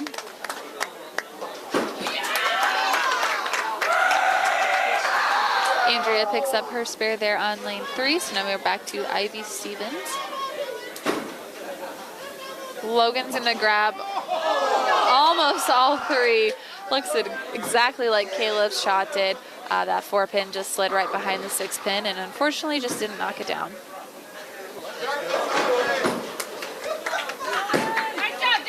Ivy up to convert the 6-10 spare. I would love to see her start getting those spares. I know she's been struggling the last couple in the meets.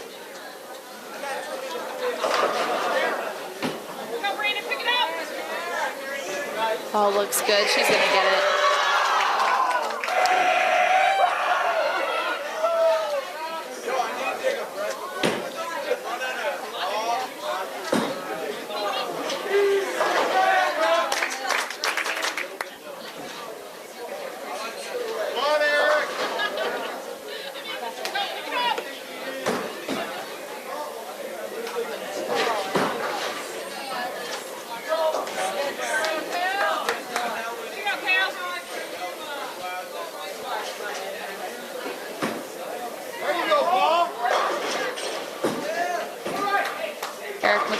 Went for the Brooklyn strike there on lane 6.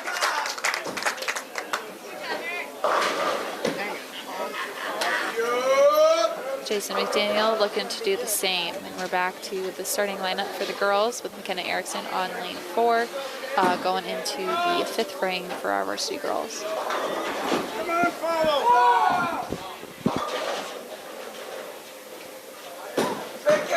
Jason's ball looks pretty good. Went Brooklyn a little bit, up to 6'10".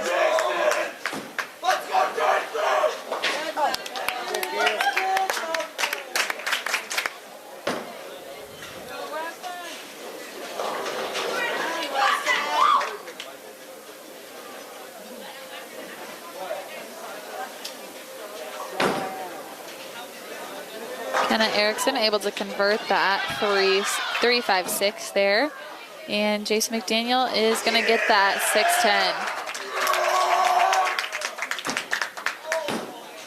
6'10". Varsity boys are going very well today. Like I said earlier, just continuing to grow, especially not having any seniors on the team. It just helps that team dynamic so much when you can get more than just 1 or 2 seasons together.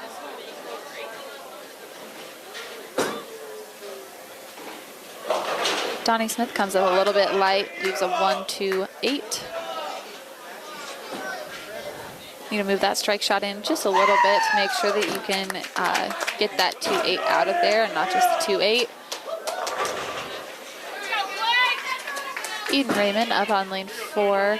Unfortunately didn't get any count on that first ball, looking to redeem herself with that second shot. And Donnie Smith just pulls that completely over his body, went right into the left gutter, just about halfway down the lane.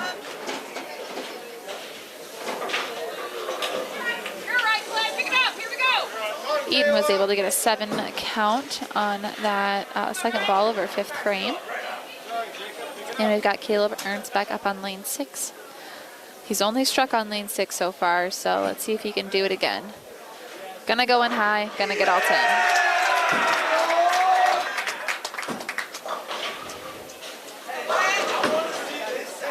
I know Wyatt Swank is hungry to do just that again.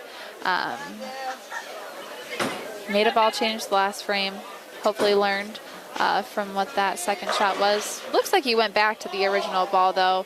I thought he was throwing another ball, but looks like he went back to what he had in frame 5.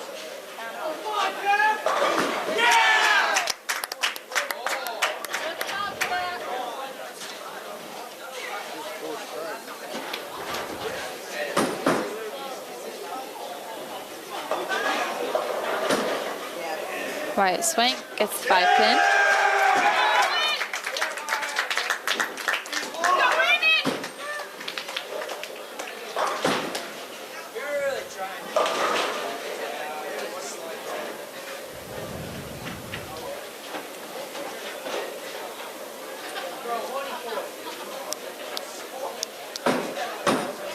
Logan Strom's ball is a little bit outside, doesn't come up as much as he would like.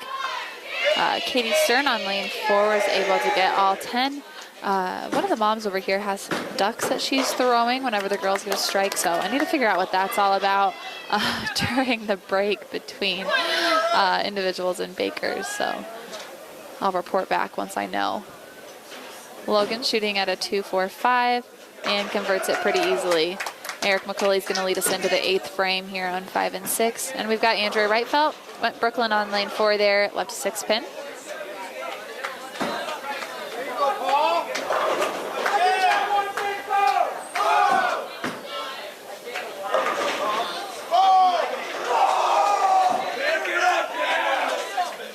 Eric McCulley has a pretty good shot there on lane 5 and still leaves a 6 pin. And Andrea Reitfeld is going to run her 6 pin down.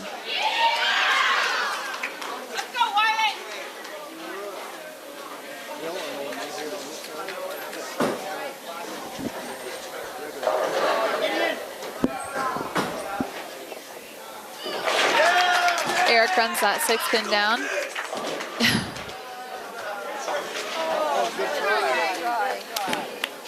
Ivy Stevens, her ball looks pretty good. Gonna go Brooklyn and leave a 6-10 there.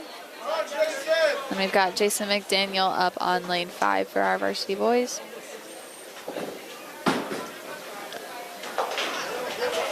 Our JV boys over on lanes 7 and 8 are just about finishing up their second game. Jason McDaniel with a nice strike for the Cyclone boys. And Ivy Stevens, unfortunately, is going to miss that 6-10 on lane 4. Back to Donnie Smith, struggling a little bit this game. Only a few fills. Hope he can follow in Jason's footsteps with a strike now. Ball just isn't going to come up. He's going to leave that 1-2-8 again. I know that's not the first time he's left that today.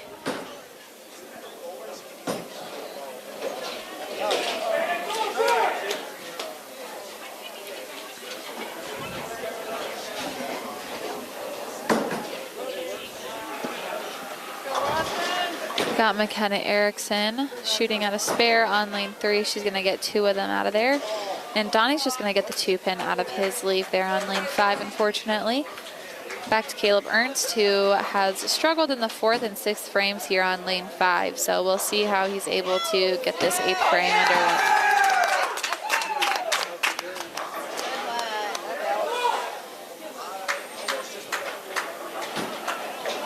He's gonna go Brooklyn and leave a 3-9. One of his more doable spares he's left on lane 5, so we'll see if he's able to convert this one.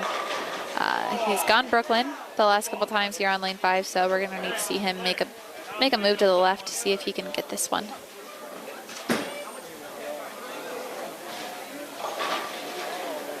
Can be kind of tough when you've got that sleeper, so we'll see how he's able to adjust. That ball's gonna come up, and he's unfortunately just gonna get that 3-pin out of there. You can tell he's frustrated with his performance on lane 5.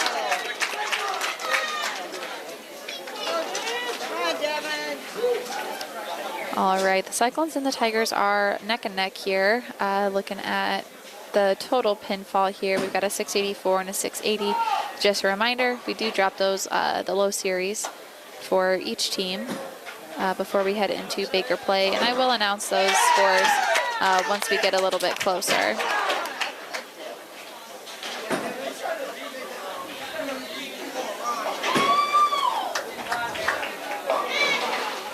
Got Devin Taylor for the Red Oak Tigers. He's having a really good game here. Great ball rotation from him on both games so far. Definitely found his spot. He's on a double in the 8th frame for the Tigers. Hasn't had an open yet this game.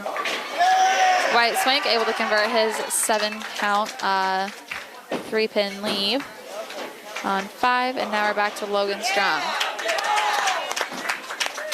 Tigers are getting in a groove here for our varsity boys, so we're going to need some energy from our Cyclones here if they want to keep up with that. Logan Strom's going to leave a 3-10 there on lane 5. We've got Katie Stern, who just struck for the Cyclones on lane 3. And that's a double for her, and she just got a duck from one of the moms.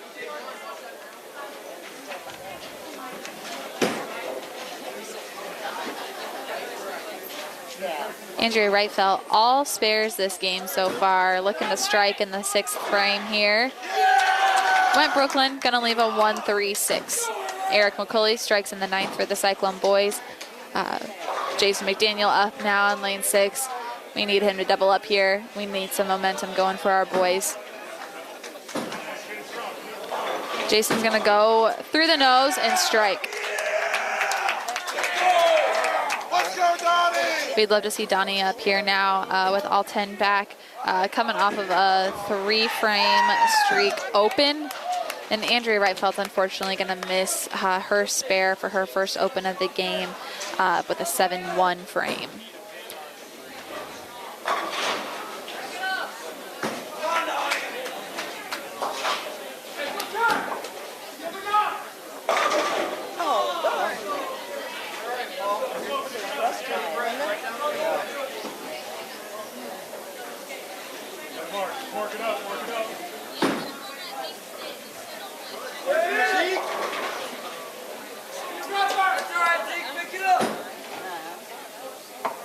Donnie's going to run that spare down.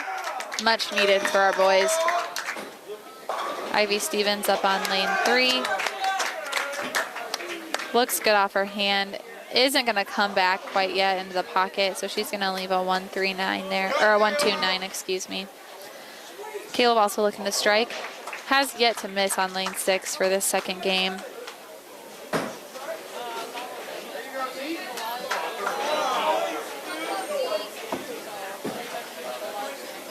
Fell out of his pose there a little bit. Still strikes. Since he's going to be finishing the game on lane 5 there, hopefully he's able to make an adjustment, as he hasn't struck on lane 5 since the second frame, I believe. So going to need to figure something out to make sure he finishes this game strong. Wyatt Swank's going to go through the nose on lane 6 there for the Cyclones and leave a 6-7.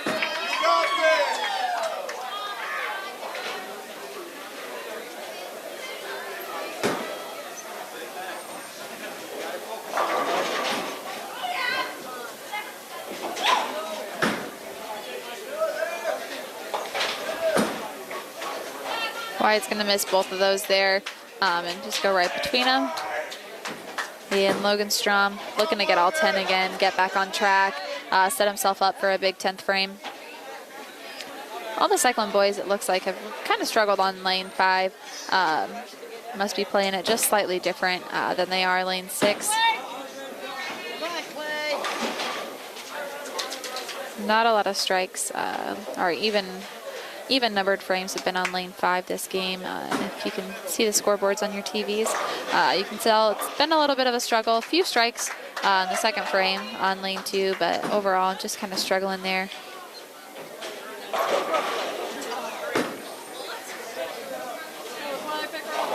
McKenna Erickson up on lane 4 for our varsity girls, leading them into the 7th frame of their second game. She has a good ball and is going to get all 10 back for the Cyclones. And Logan's going to run down his 6-10 conversion there. And we're headed into the 10th frame of the second game here for our varsity boys on lanes 5 and 6. And our varsity girls are just now starting their 7th, so we are going to have a little break there for our boys. Regroup, use the restroom, water break, talk things over, get ready for Bakers.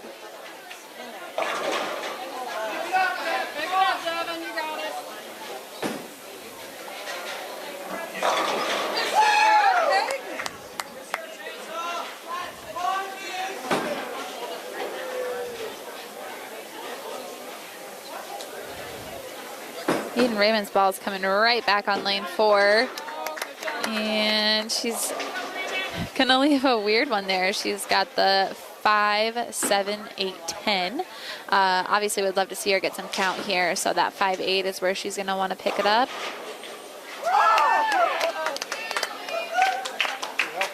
Pins are falling for the Red Oak Tigers today, so we'll see how our boys are able to compete. We did lose some pins there as the Tigers are striking.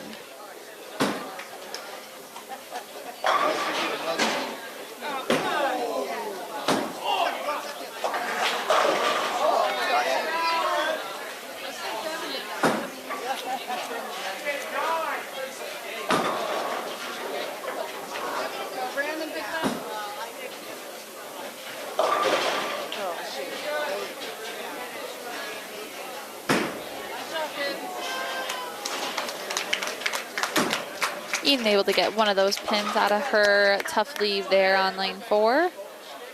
And Eric McCauley is going to get us started in the 10th frame for our boys here on lane 5. He's already beat his first game, had a 124 his last game, already sitting at a 134 with no additional count on that strike in the 9th yet. Again, if you're not too familiar with bowling, typical score is going to be a strike, counts as 10 plus the next 2 balls. So if you get 3 strikes in a row, that first frame's already going to have 30 in it right there. Eric's able to double up there to start off the 10th frame. And then a spare is going to be 10 plus the next ball. So if you get a 9 spare, you're sitting at 10. You get a 4 count. The next frame, you're sitting at 14 in that first frame. So just a little information for you. So strike is the next 10 plus the next 2 balls, and a spare is 10 plus the next ball. Got that ball stuck on lane 6 again. Would be nice here. A strike would be nice here. Eric McCauley looking for third one here on lane 5. Gonna leave a 2-pin there.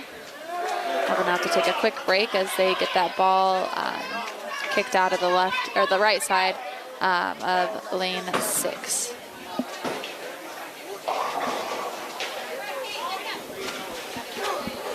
Katie Stern leaving a 3-pin on lane 4 for your Cyclone girls. My dad is making a quick appearance on lane 6 there to get that ball out of there.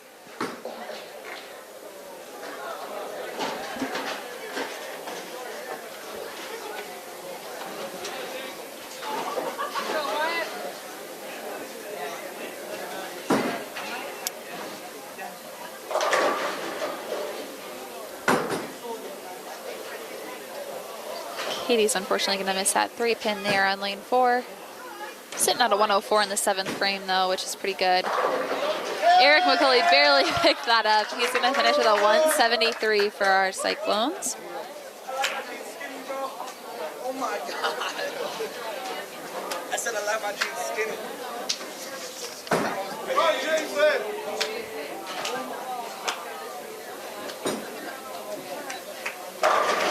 All right, Jason McDaniel, he's on a double right now, heading into the 10th frame. We'd love to see one more. Andrea Reitfeld's gonna go Brooklyn on lane 4 and leave a 5-pin. And Jason's ball is gonna go through the nose a little bit. He's safe though, that 10-pin fell, so he's just got a 3-pin there. Still sitting in a really good spot.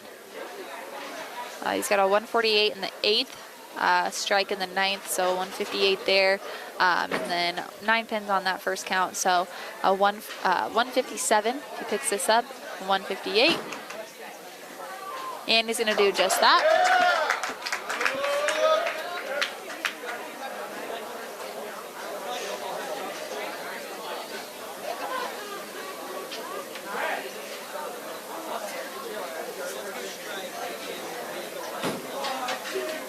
So after that count, 168 in the 9th, 178 in the 10th. So 178 plus whatever count he gets here, which is going to be all 10. So 188 from him today. Great game for Jason. Come on, Donnie.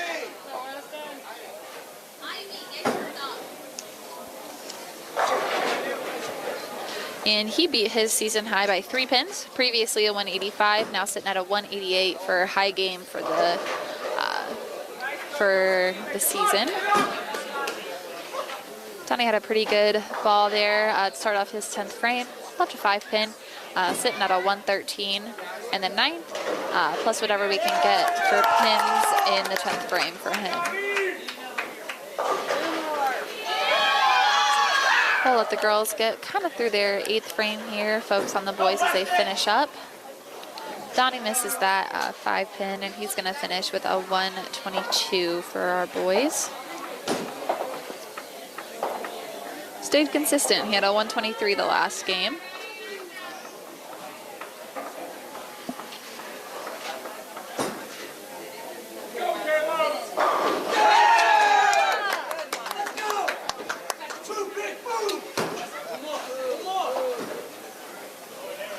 Caleb is gonna go Brooklyn, leave a 3-pin on lane 5. Like I said, he's been struggling a little bit on lane 5 here. Hasn't been able to strike a whole lot since the 2nd frame. That was his last fill on lane 5, which I can relate. I did something very similar last week in league. So always tough when you can figure out one lane and not the other. Sometimes, you know, they're a pair, but they play very differently and you have to adjust, and sometimes it's harder than others.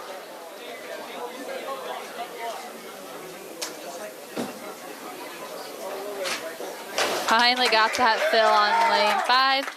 He's got one more shot here on lane 5 now. My ears hear jam. Looks like it's on lane 6, so a little preoccupied, and I'm still in my work clothes, so I'm not going to be the one that heads down there to fix it up. I'll let my dad take care of that today. And Caleb is going to go Brooklyn again, just kind of through the nose there. Leave a 310, but luckily this time he doesn't have to shoot at it.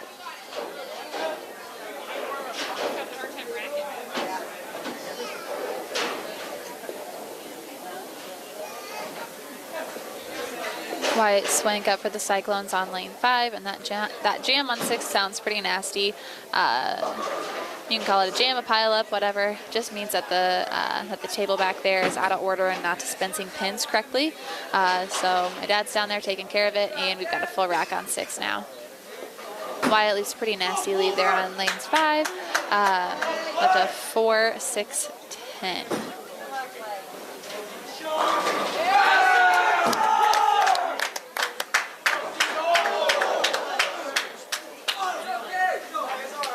Wyatt grabs a 2 count out of there and finishes with a 136.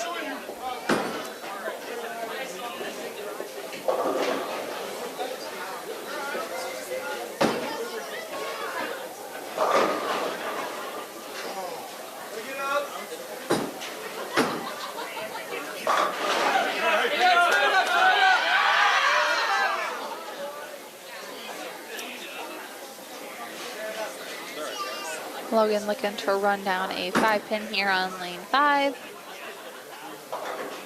If so, he'll be sitting at a 156 with one more ball. Highest he can get now is a 166 if he gets all 10 here.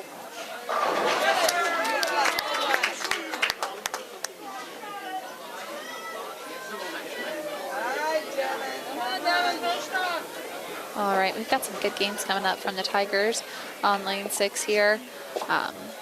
Definitely making up some pins from the last game. Logan's going to get all 10, so he's going to finish with a 166. 10 pins less than last game, still consistent though.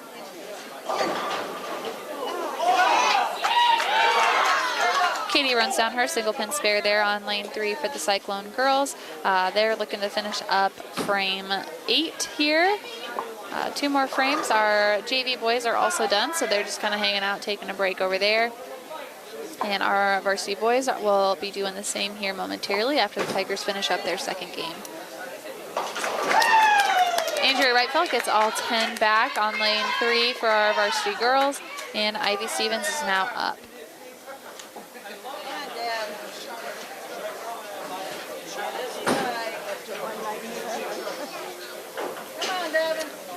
Devin Taylor for the Tigers, sitting at a 197, plus whatever count he gets here on his fill ball. Max is 207, and he finishes with just that. Very nice game by Devin Taylor for the Tigers.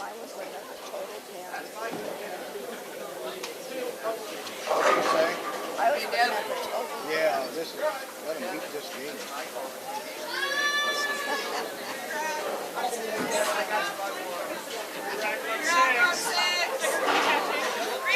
Re-rack on 6. Get him.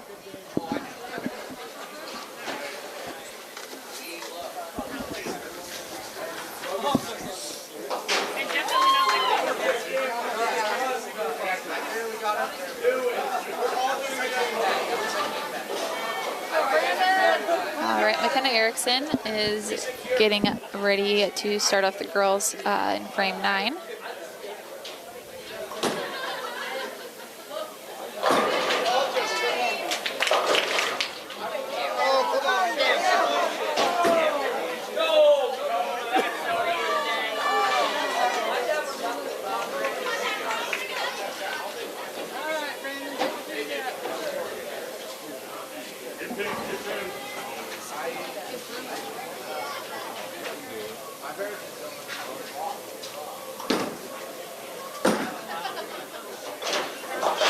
McKenna able to convert that 5-pin.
All right, sorry about that. Had to take a quick break. Our varsity girls are still in frame 9. Katie Stern is shooting at a 1-3-10 on lane 4 for our Cyclone girls.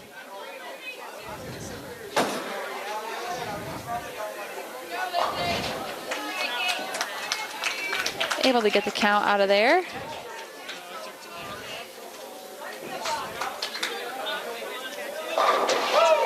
Andrea Wrightfeld coming off of a strike in the 8th frame for the Cyclones. Looking to double up here in the 9th frame, set her up big for the 10th frame. And McKenna Erickson's going to get the 10th frame going on lane 3. Andrea's going to go Brooklyn and leave a 9-pin.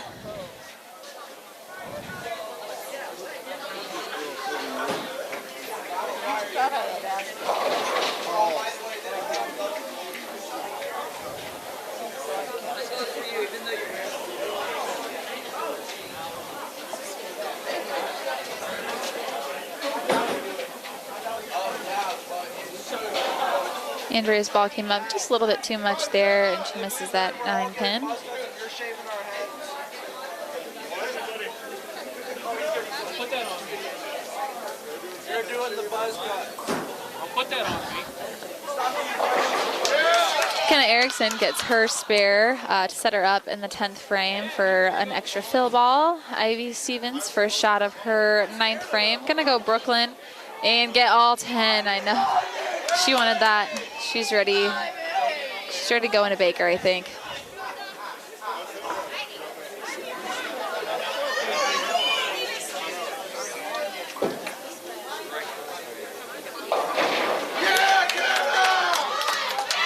McKenna finishes with a 153, I believe, if I looked at that correctly.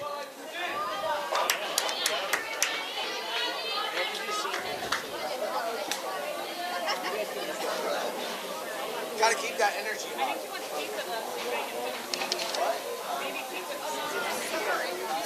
All right, Eden up for the Cyclones on lane 3, finishing up her second individual game. Sitting at a 59 right now.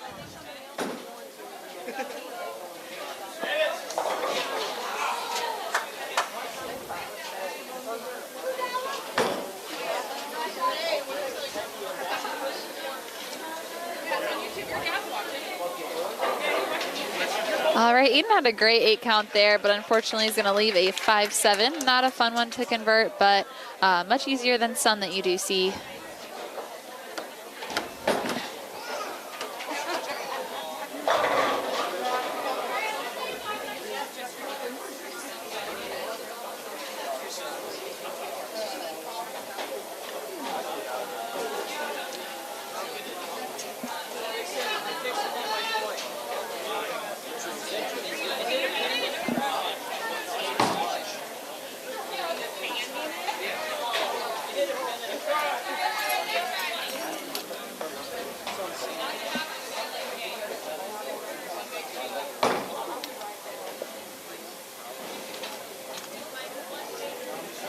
Eden's going to get one of them there. Just about had both of them. She's going to finish with a 68 today.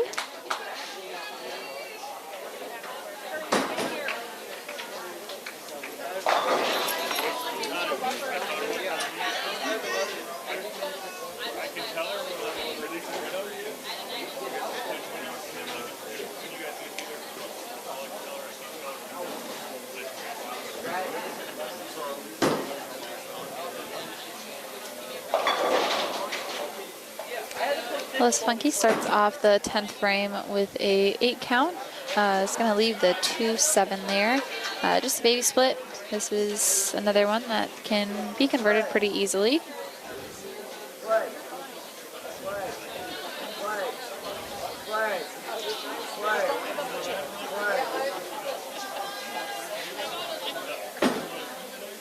She is going to get both of them there for the Cyclones. Sitting at a 108 right now, plus whatever count she gets on this fill ball in the 10th frame.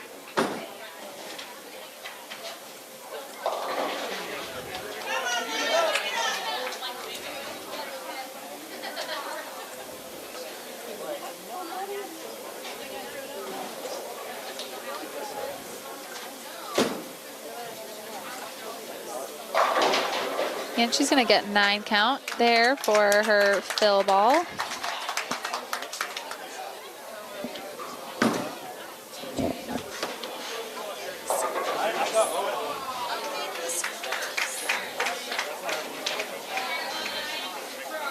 All right, and Alyssa finished with a 117 for the Cyclones.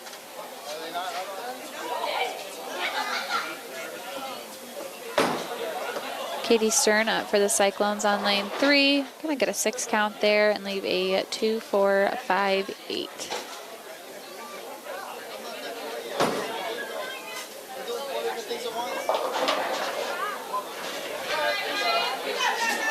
Kitty sitting at a 130 right now, plus her 6 count, so we'll see how she's able to finish this game out.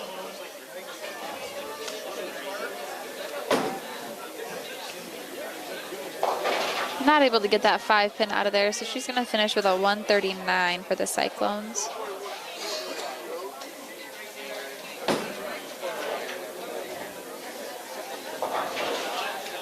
Andrew Wright-Felt up now, sitting at a 137. Unfortunately, was not able to fill in the 9th frame, so we'll see what she's able to do in the 10th frame. Gonna go Brooklyn and still missed the head pin there. Might have pulled that across her body just a little bit, so she's gonna be looking at a 136 pickup. Again, just a regular pocket shot. We'll be able to convert this one for her.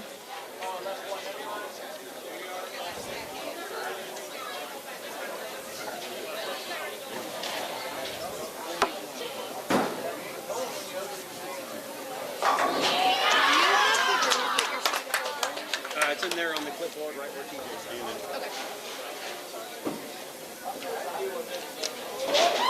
Andrea was able to pick that one up, so she's sitting at a 147 right now, plus whatever count she gets now on her fill ball.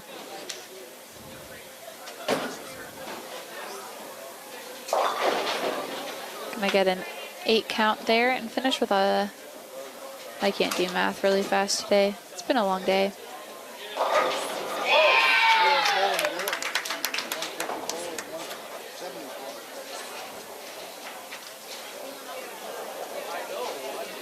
Andrea finished with a 155. Ivy's going to get an 8 count there on her first ball.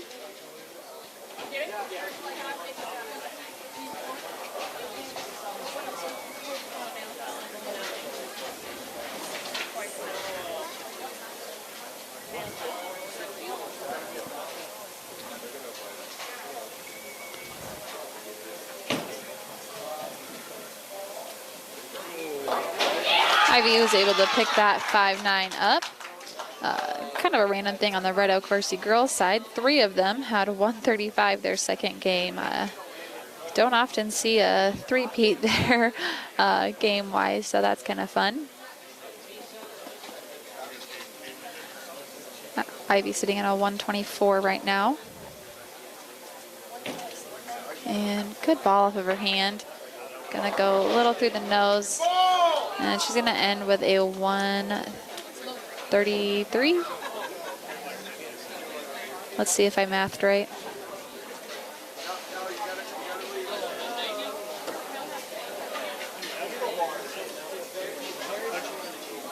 Yep, 133. All right, so like I mentioned, we do have senior night tonight. So during this break, before we head into Baker, we are going to recognize all of our seniors. So we'll take a quick break, but before we do, I just want to thank our sponsors: Pizza Ranch in Harlan, Cyclone Lanes, KNOD Radio, Keast Auto Center, Fairway in Harlan, United Bank of Iowa, Do It Best Hardware, Conductix Pampler, The Agency Insurance, Western Iowa Medical, Dr. J's Family Eye Care, Cyclone Seed and Chemical, Shelby County State Bank, Hamilton Financial Services, Hanson House Senior Living, Polly Jones Funeral Home, Murtu Medical Center Physical Therapy and Rehab Services, and the Peterson Family Wellness Center and Lewis Family Aquatic Complex. Like I said, we're going to take a short break for senior night introductions, and then I'll be back to update everybody on scores and where we're sitting at for standings before starting the Baker portion of tonight's meet.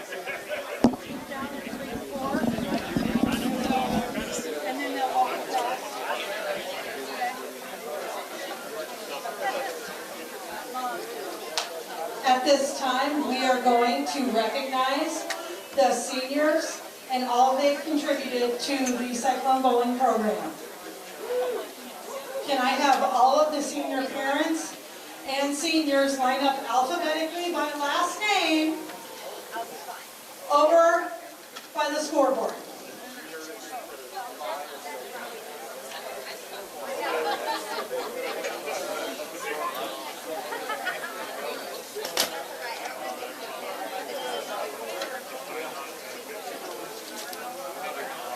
Jacob, I was looking at you real quick.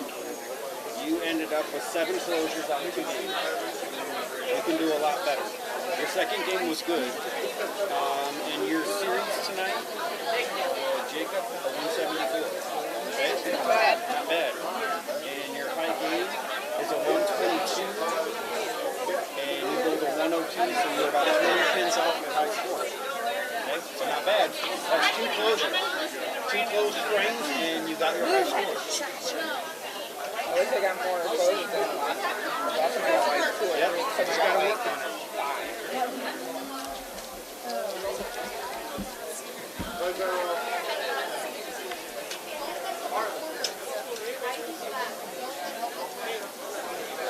Okay, start off our seniors. We have McKenna Erickson. She is a 4-year senior, 4-year member of the Cyclone team. Her high score is 162. She almost beat that tonight. And she did get a PR on her high series. She got a 279 tonight. Her 3-game high series is 304. School activities include bowling, hydroponics supervisor, and she's in our choir. She hopes for a future in tattooing.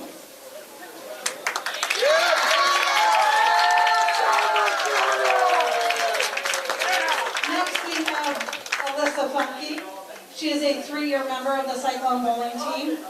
Her high game is 137. Her high series is 242. 3-game high series, 327. School activities include bowling, choir, show choir, and culinary. Plans to attend IWCC for culinary arts.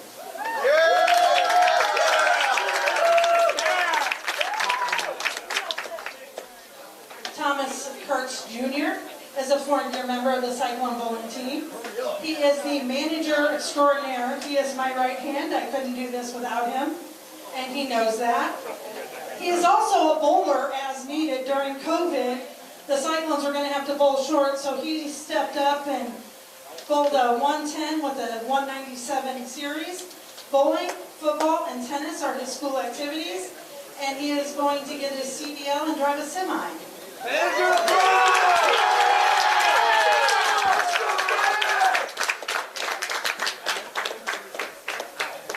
Andrea Wright is a 4-year member of the Cyclone bowling team. Her high game is 201. Her high series is 385, which happened to be shot down at the Red Oak Lanes. So we're very thankful for them down there. High series is 472. School activities, bowling, mentoring, World Language Club, and Best Buddies. Future goals is a career in nursing.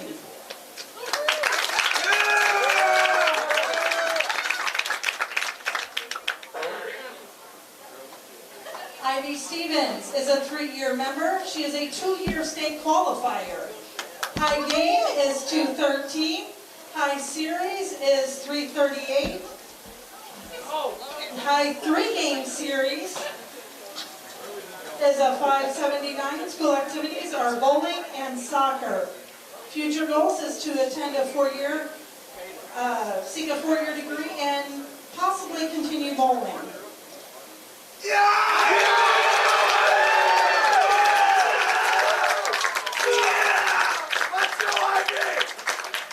And senior parents, I am sorry, I do have the parents' names.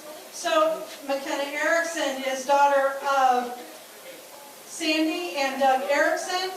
Alyssa Funky is daughter of Janelle and Larry Funky. Andrea Reitfeld is the daughter of Trisha Reitfeld. Ivy Stevens is the daughter of Leah and Ryan Motes, and Kylie and Dane Stevens.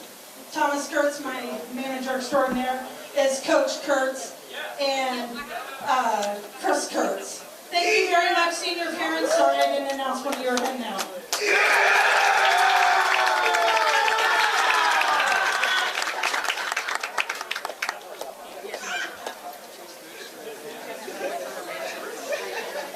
She's coming back.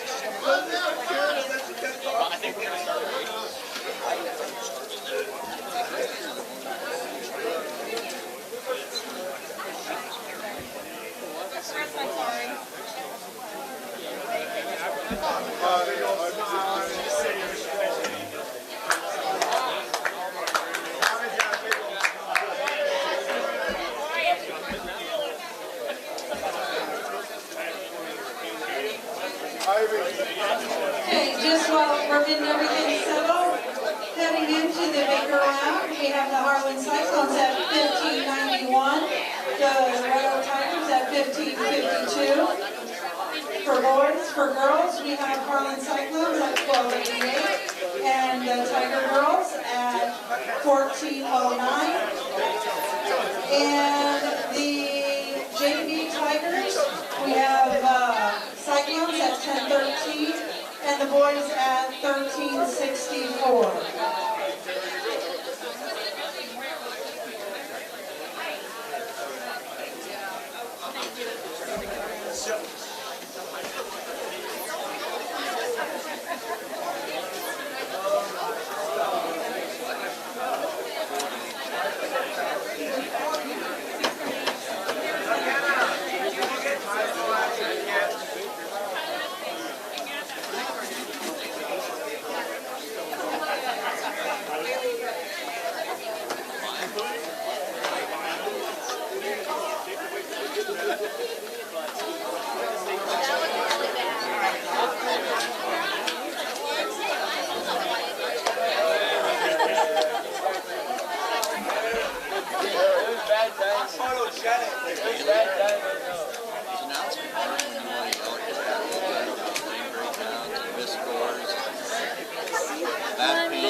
It's better this season than it was last season. Well, it just cracks me up. Every time something goes on, you can just see it up there. Like, you're peaked out.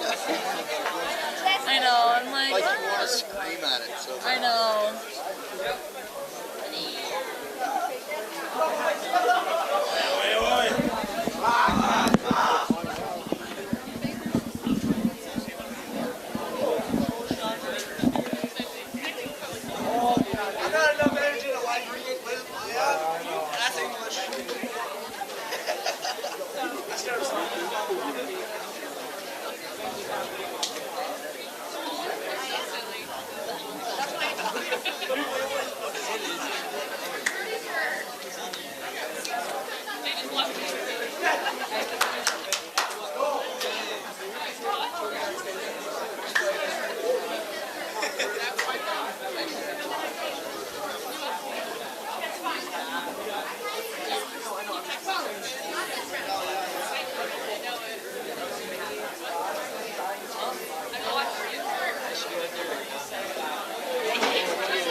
All right, well, welcome back after our quick break for the senior night introductions, just to get scores regrouped and posted and everything between the individual and Baker portion of the meet.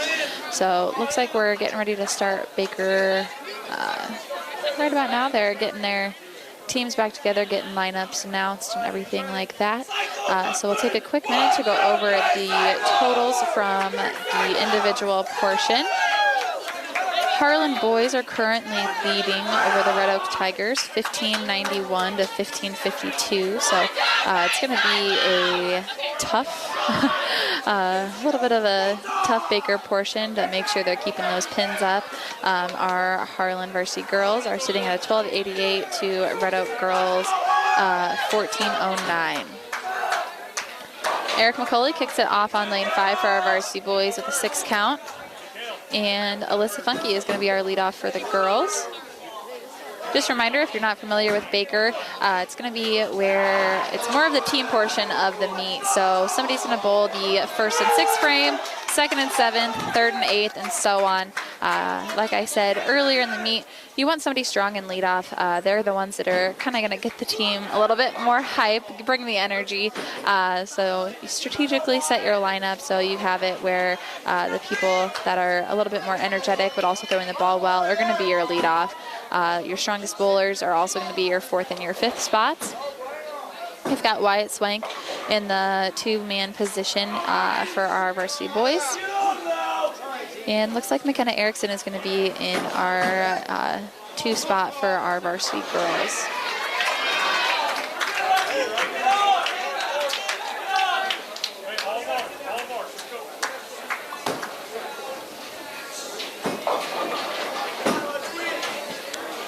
Wyatt Swank's going to miss his spare there in the second frame for our boys. So Jason McDaniel, we're going to need some big pins put up from him to start off this third frame. McKenna Erickson left a split there for the girls. And Jason's going to put all 10 back, which is just what we needed. Looks like we've got Caleb Ernst in the 4 spot for our boys. Ivy Stevens is going to be in the 3 spot for our varsity girls on lane 3.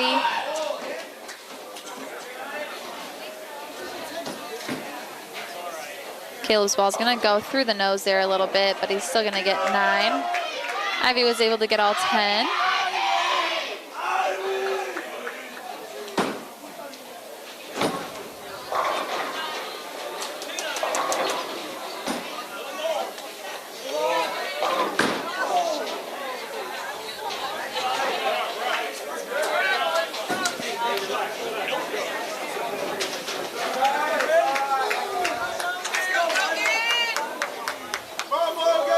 Logan's not able to convert that single pin spare, so now we've got Logan Strom up in the 5-man spot for our varsity boys.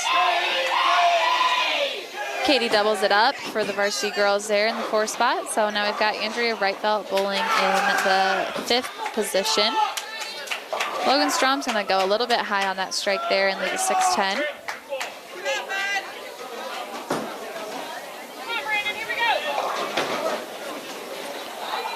Andrea is going to go cross lane a little bit and miss the head pin there, so she's got the 1-3-6-10 to convert. And Logan's going to get that 6-10 put out of the way. And we're back to Eric McCulley for the leadoff for our boys. Andrea Reitfeld up for the spare. Looks pretty good off her hand, and she's going to knock that down. And we'll be back to Alyssa Funky as the leadoff for our girls on lane 3.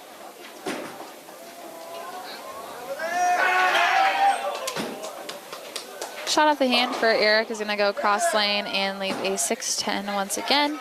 Hopefully he can do exactly what Logan did and run that down.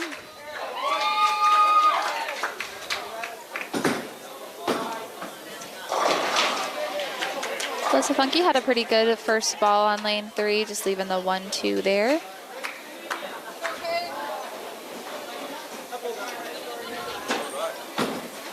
And Eric McCulley just missed that and cherry-picked that. Only got the 10 pin off of that 6-10 there. Back to Wyatt Swank in the lineup.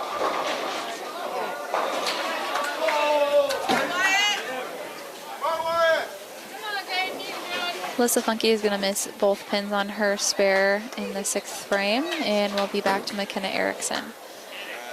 Wyatt's going to go right in the pocket and get all 10. And we're back to Jason McDaniel, who also struck the last frame that he had. So let's see that happen again.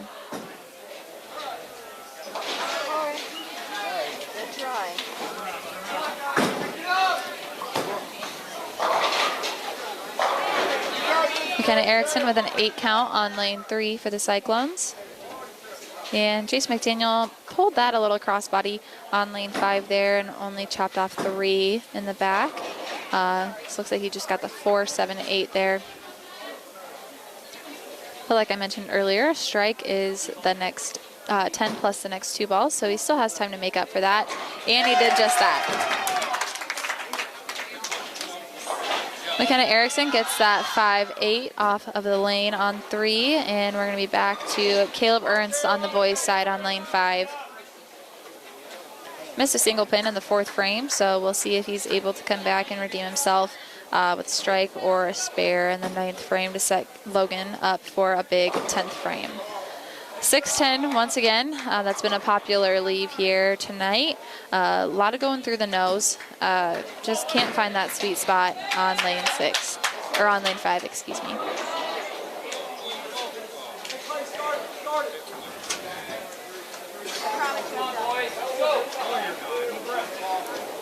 Looks like the table got stuck there on lane 4 midway through putting the pins back on the lane.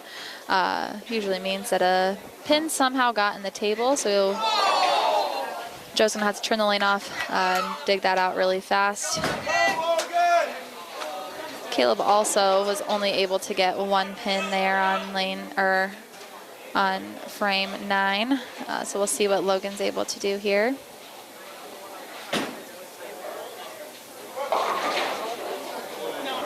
Eight again, got the 3-10 up there after Logan's first throw.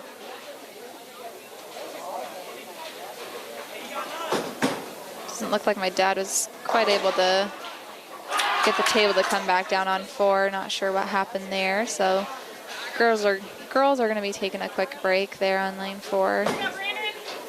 Logan only got the 10 pin out of there, so our boys are going to finish with a 128 for their first game.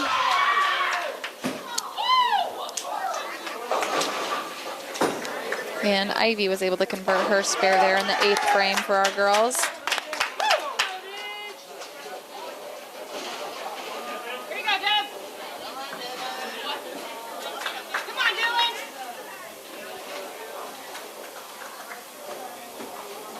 Rack on 7. All right, Katie Stern up on lane 3, got a 7 count there for the Cyclones.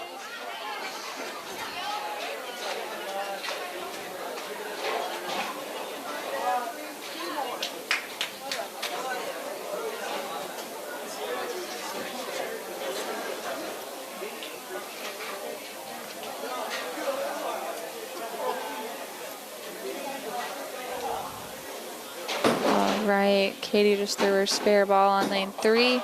Only going to get 2 of the 3 there. Come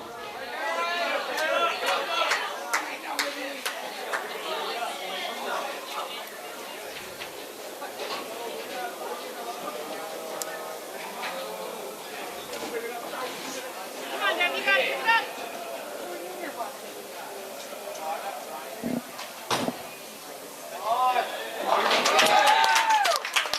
Andrea Wright-Felt up on lane 3 for the girls. Gonna get all 10. That was kind of a messy strike, but we'll always take all 10 when we can.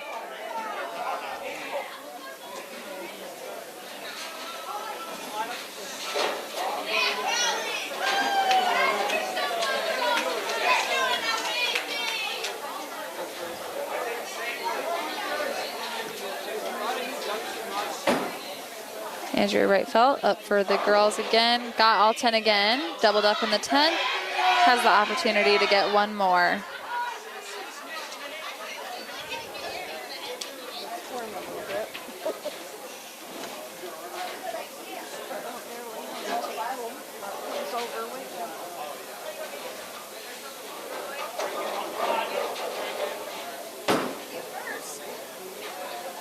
And she's gonna leave a 4-6, but she's gonna shoot at it, so we're gonna take that. The girls are gonna finish with a 159 for their first game at Baker. Yeah, you were right.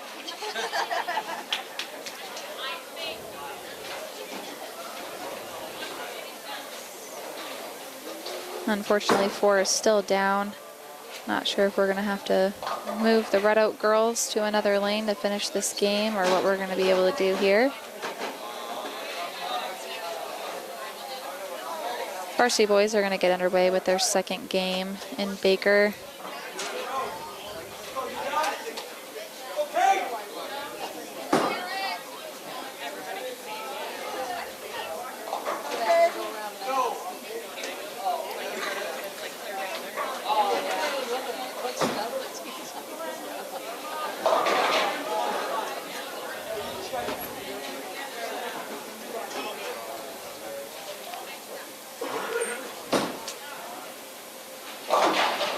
Eric McCulley starts the boys off with a 9 count there on lane 6.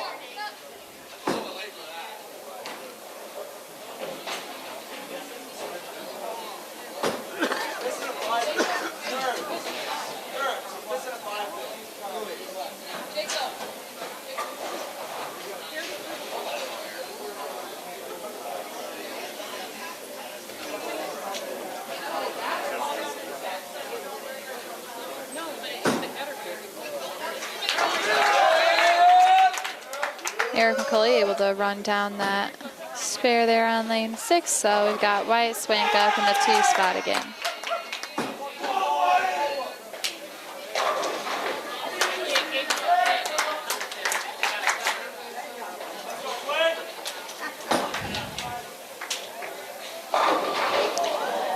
Wyatt with a 9 count there.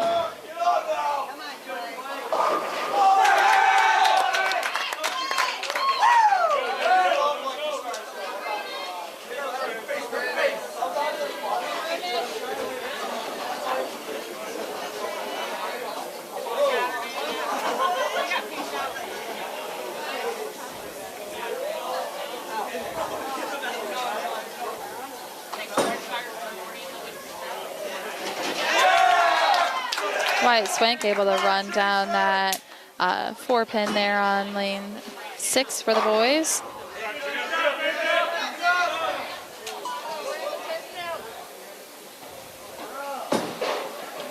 Jason McDaniel up on lane 6, gets all 10. And Logan Strom in the 4 spot there.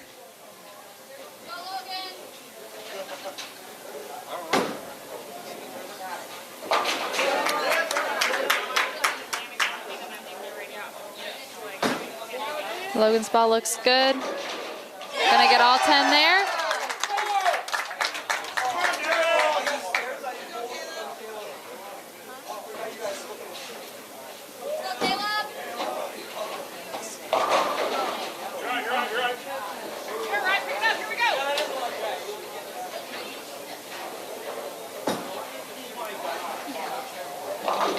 All right. Caleb got a 7 count there on lane 6. Looks like we're still working on lane 4. Just not quite sure what's going on there. Just isn't putting the pins down like it's supposed to. Might have to make a move and have the girls on maybe 1 and 2 to finish out this game.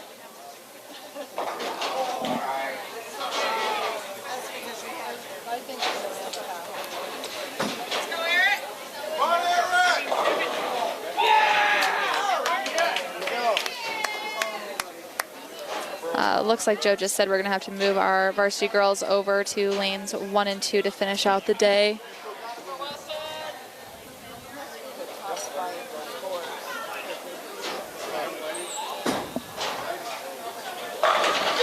Eric McCulley with a strike on lane 6 for our varsity boys. Does the camera get 1 and 2 as well? Our girls are going to have to move. Okay. At the end of the lane is Okay. Yeah, because they can't bowl on 4 anymore because my dad couldn't get it fixed yet. Okay. So the varsity girls are going to be on 1 and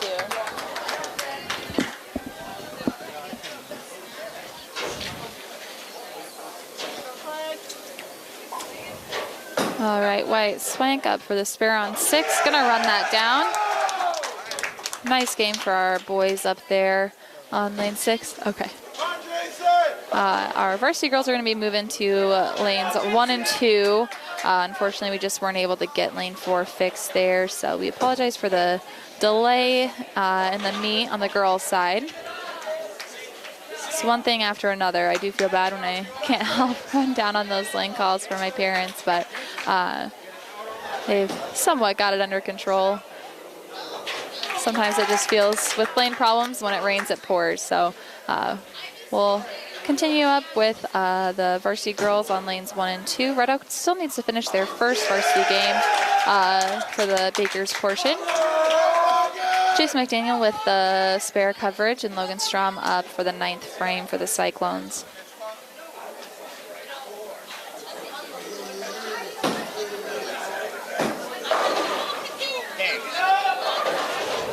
Red Oak leaves a stone cold 4 there on lane 5. Looked like a great ball off of his hand. Logan Strom's going to leave the 2-5-7 there on lane 6.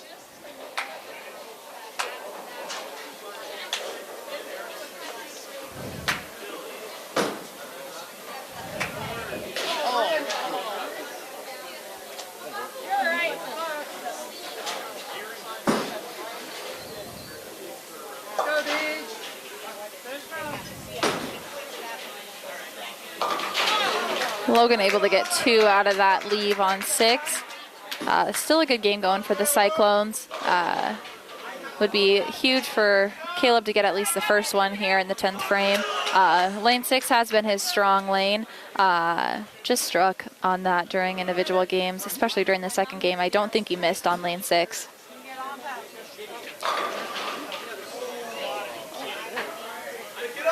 That was a great shot on lane 6 for Caleb, but stone cold 8-10.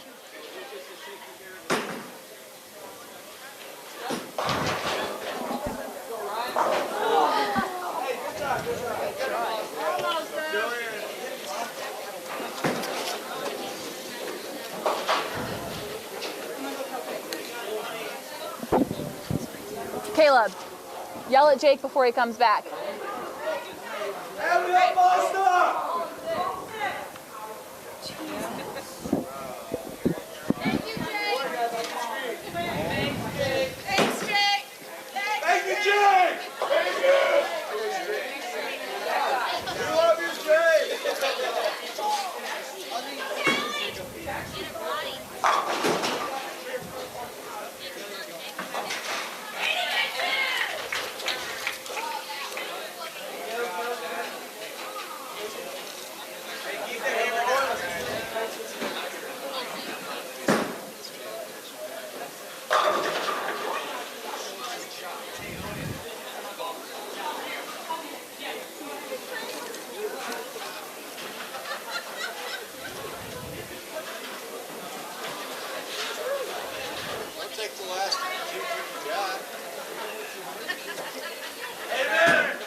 All right, we've got Jake Dotzler back there on lane 6, working on getting the balls back. Not quite sure what's taking him so long.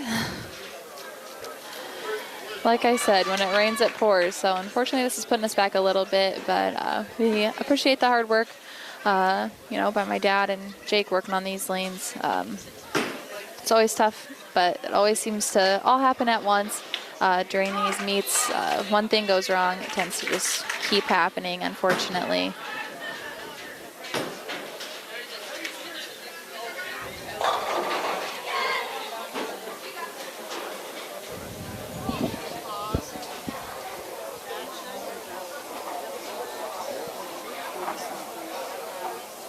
Joanne, does Jake not know how to get balls on 6?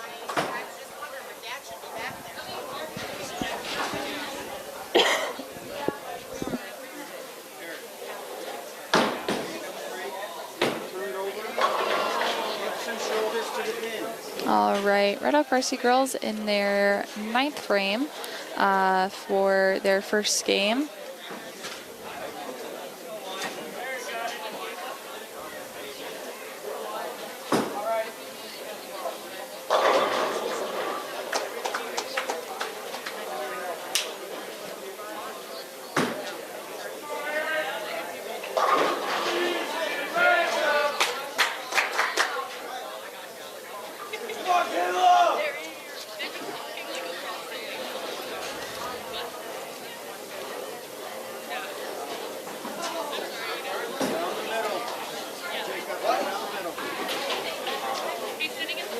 All right, our varsity boys are going to finish with a 165 for their second Baker game.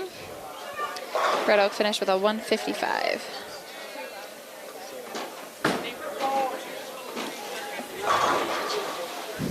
Nice ball, Jacob. Pick it up.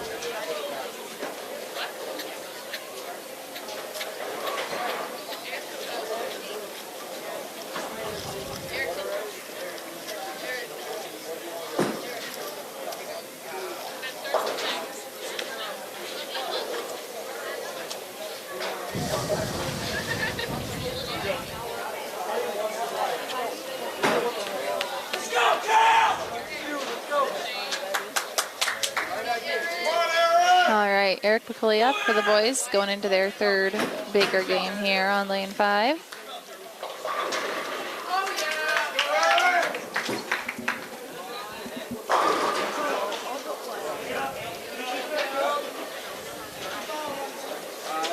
on how you're bowling. You might be squeezing too hard.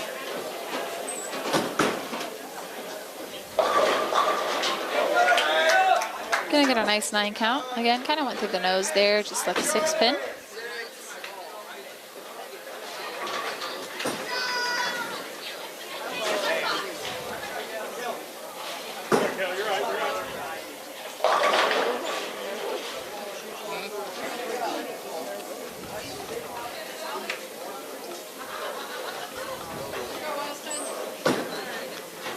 Eric able to run down that 6 pin there. And it'll be back to Wyatt Swank. Not too much of a lineup change here. And the Red Oak girls are just about done with that first Baker game. Again, very sorry for that inconvenience, but I know that they were working diligently to get lane 4 fixed, just unable to do it right now. Probably will require a little bit more time outside of our hours when we're open. Wyatt Swank with a tough leave here on lane 5 left the big 4, which is just a 4, 6, 7, 10. Not an easy one to run down, so just want to go for count here.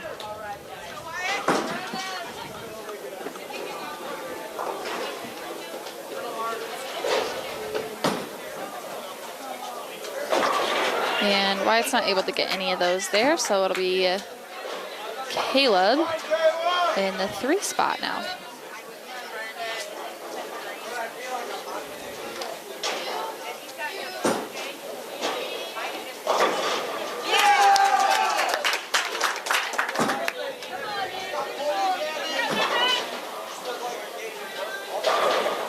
Caleb right in the pocket there. Joanne, did you not put 7 back in time? Did you not put 7 back in time?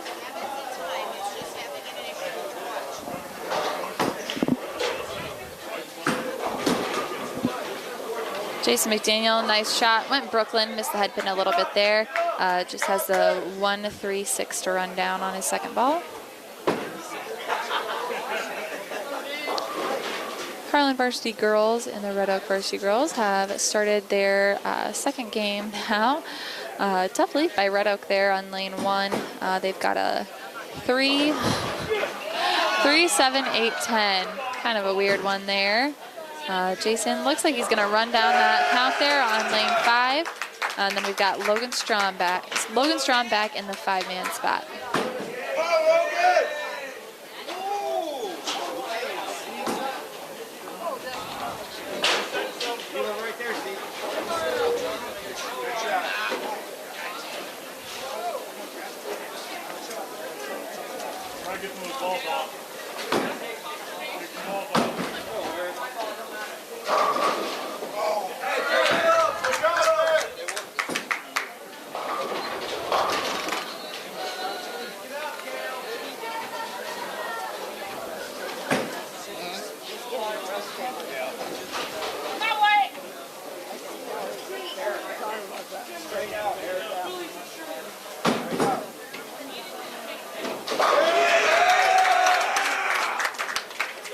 All right, Logan is able to convert that spare there on lane 5, taking us back to Eric McCulley in the 6th frame. Eden Raymond up on lane 2 for our varsity girls. Fortunately, she's not able to keep that one on the lane. It'll take us to Katie Stern, who is going to be bowling in the third frame.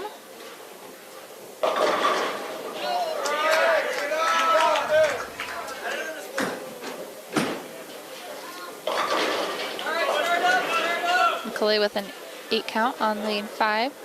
Just needs to run down the 4-7 there. Looks like Katie Stern is just going to get one of the posts in my way on lane 2, so kind of have to wait until it shows me on the screen what they left. She just got a 6 count there. Just has 4 to run down. Eric McCulley was able to run down his spare there. So now we're back to Wyatt Swank. Unfortunately, had the only open there during the first half of the game. Just tough split there. And just a single pin now this time, which is much easier to run down. Ivy Stevens up on lane 2 for our varsity girls. And Red Oak Tiger girls have a double in the 5th frame. Much better game for them. And Ivy's ball looks good. It's going to go Brooklyn. Missed the head pin. She left a 1-3 up there, just a 2-pin conversion there. And then Wyatt Swank was able to pick up his spare, so we're back to Caleb Ernst in the lineup. Finally got a strike on lane 5 in the 3rd frame of this game, so I'd love to see him get another. Gonna go Brooklyn and get all 10. Takes us to Jason McDaniel for our boys, and Ivy Stevens converts her spare on lane 2. Andrea Wrightfeld is still in the anchor position for our girls, so she is up now.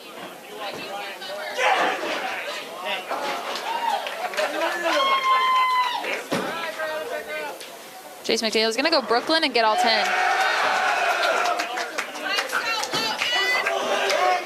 All right, Logan Strom set up for success in this 10th frame. Getting the first one would just be huge. Those 30 pins would make a world of difference in this game right now for our boys. Much needed. Red Oak had a turkey early in the game, which helped them tremendously. Logan's going to leave a wash out there in the 10th frame. The 1, 2, 4, 10. Again, this is very convertible. Just got to go Brooklyn on this shot for a righty, and either the 1 or the 2 is going to swing over there and grab the 10.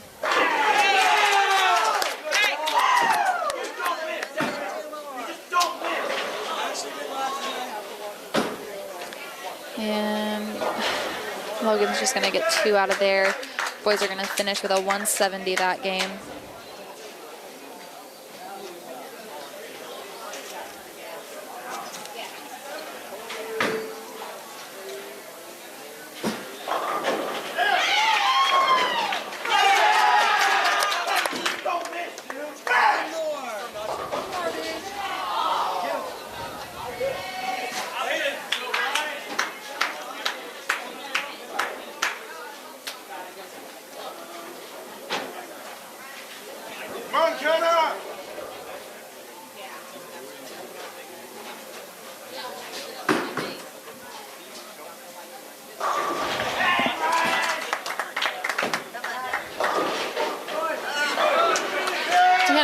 Gets a strike for the Cyclones on lane 2 over there. And Red Oak is going to finish with a 182, I believe, if I looked at it correctly before. Or 191, excuse me. I don't know what I was looking at. Can't do math very well, sorry.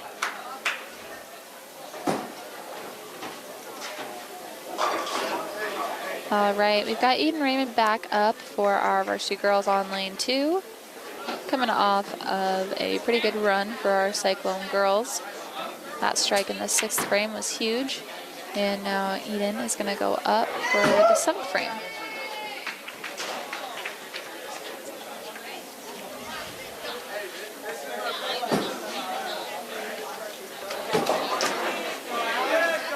Looks like a good ball by Eden. Hoping it hangs on. Just about did. Varsity boys are headed into their 4th game here on lanes 5 and 6. Eric McCulley staying in the leadoff position.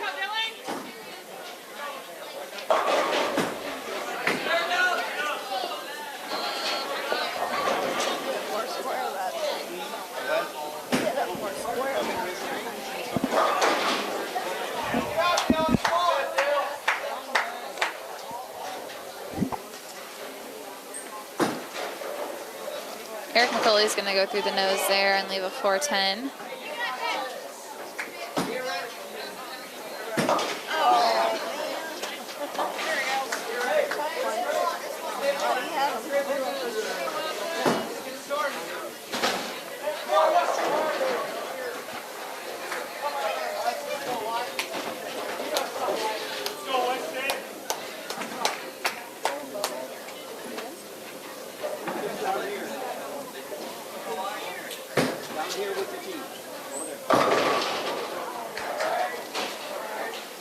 Eric, unfortunately, did not get either of the pins there.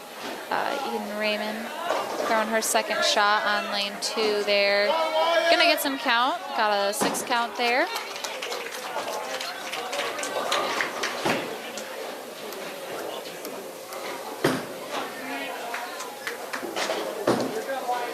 And Katie's stirring up for our Cyclone girls on lane 2. Come on, Wyatt.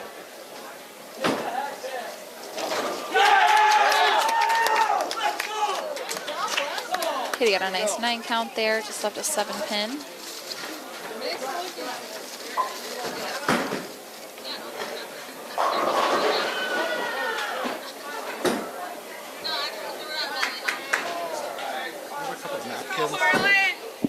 Oh, sorry. All right. Katie just couldn't hang on there long enough on lane 2.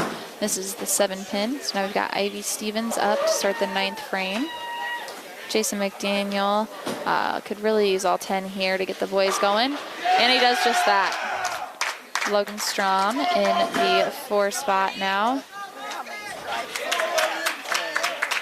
I'm assuming we've gone back to Caleb Ernst in the 5 spot, but we'll wait and see as I didn't get informed of any lineup change. No one's gonna hang on and go Brooklyn. Just gonna leave that 3 pin there.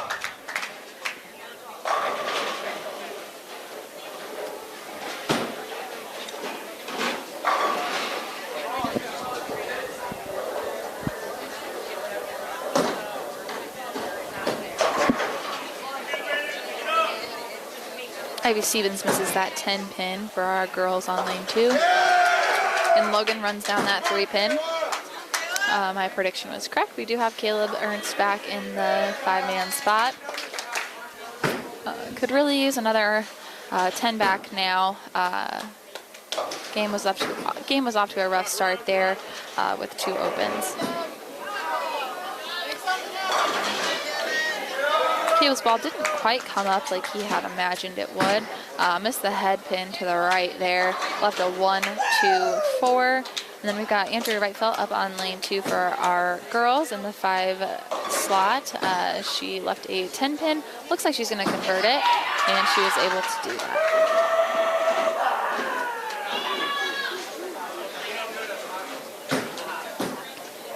Much better second ball by Caleb there. Fortunately, just wasn't able to get that 4 pin out of there. Really going to need a big frame by Eric McCauley to get the Cyclones back on track here. Andrea Reitfeld with the fill ball for our Cyclones. Finished with a 109 for the varsity girls there.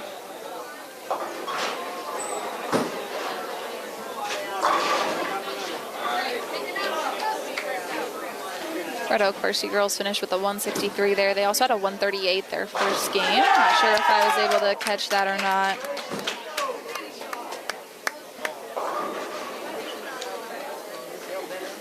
Eric McCauley left a 139 or a 129 there, excuse me. It's crucial for him to run this down. We need to keep these pins up if we want to beat the Red Oak Tigers here tonight.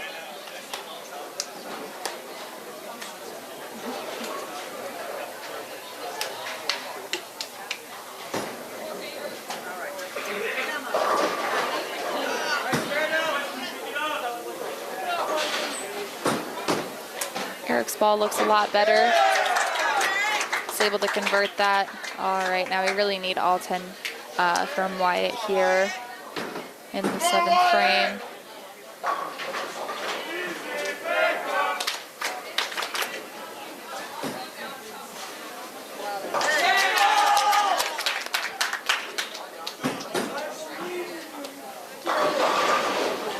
we go. Much needed by Wyatt Swank for the varsity boys.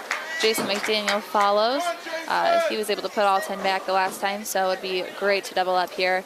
We've got McKenna Erickson up on lane 1 for our varsity girls. She's got a 6 count, her first frame. Looks like she's got the 1-2-7-9, I believe. Like I said, this angle is just not any better now that they're down on 1 and 2. Jason McDaniel with a tough lead there, left a 6-7.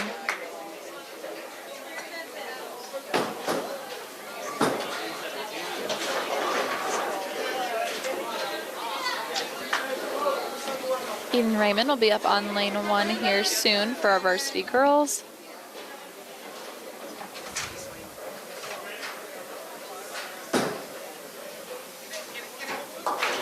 Jason McDaniel able to get 1 out of that split. And now we are back to Logan Strom in the lineup. Be great for him to set Caleb up here for a good 10th frame. Logan's gonna go Brooklyn and leave a 5-pin there.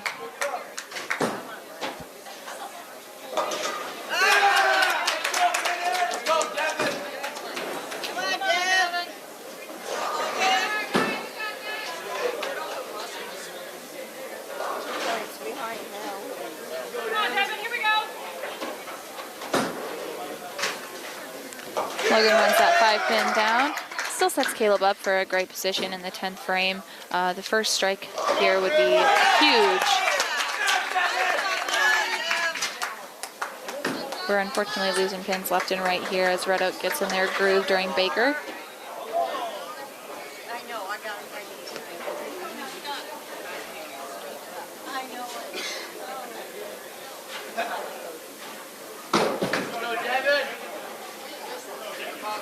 Eden Raymond on lane 1, able to get a few pins for count there.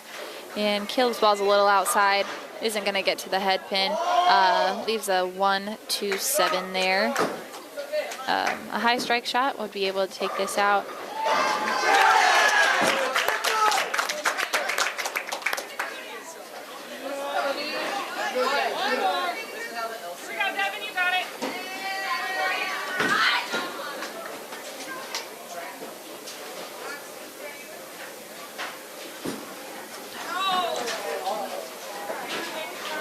Tough shot by Caleb Ernst there. Just let go of the ball right where he didn't want to, and missed all 3 there in the 10th for the Cyclones.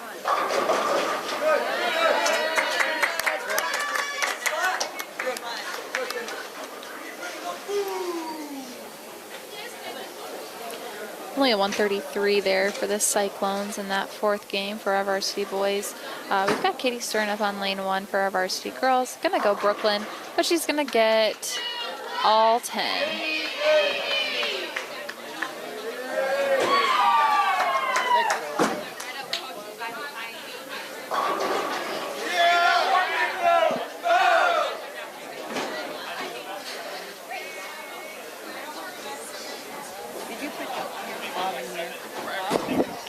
Jake,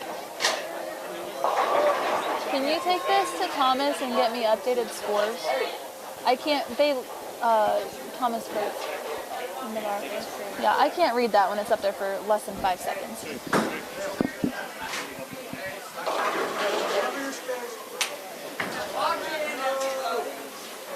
Ivy Stevens up for our girls on lane 1. Doubles up for the girls there. And now we will get to Andrea Wrightfeld, who's bowling in the 5 spot for our girls.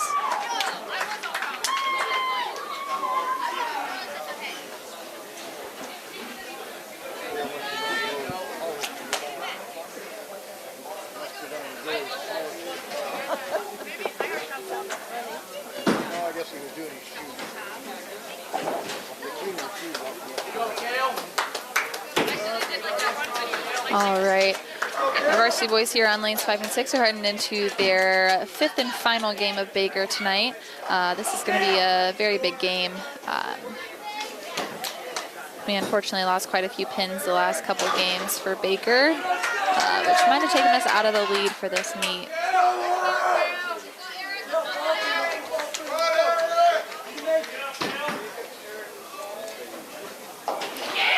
All right, Harlan boys were down a pin 2187 to 2188 over Red Oak. Our varsity girls are sitting at a 15:56 to Red Oak's 17:10. So it's going to come down to this last game for our boys here. So make sure at home you're cheering loud, as we need all the help we can get and all the support we can get for our Cyclones here tonight at Cyclone Lanes. Was this after 4 for the boys?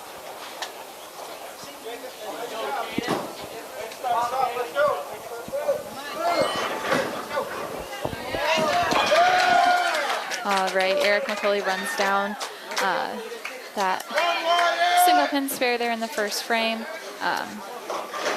All right, with Red Oak's washout there, this would be huge for Wyatt to get all 10 back. Eden Raymond's going to be coming up on lane 1 for our varsity girls. Wyatt's ball's good, and he gets all 10 back, which is huge for the Cyclones right now. Jason McDaniel up on lane 5. Eden Raymond is setting up the approach.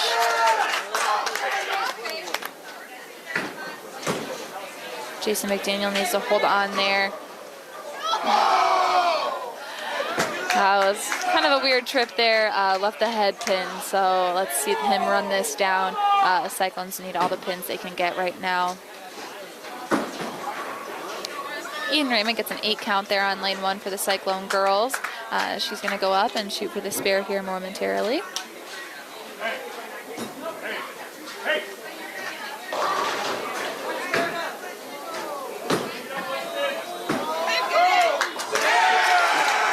And Jason McDaniel was able to cover that head pin there. Caleb Ernst is back to the 4 spot on lane 5 here. All 10, huge right here. Katie Stern up for the girls on lane 1.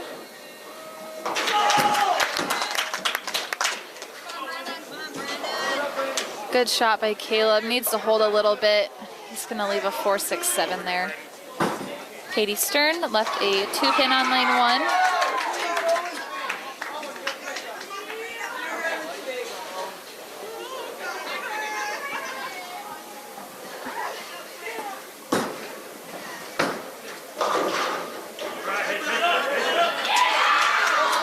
Katie was able to run down that single pin there on lane 2 for our girls.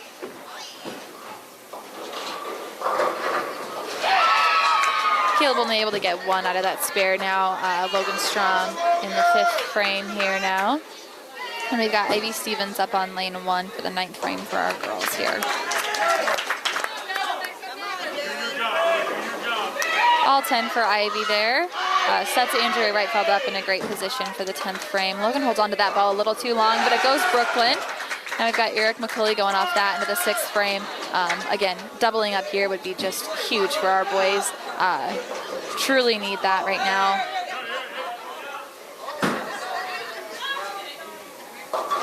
Andrea Reitfeld throws her first ball in the 10th frame with the girls' 3rd game and gets all 10. Girls are on a double now, and she will finish up the 10th frame.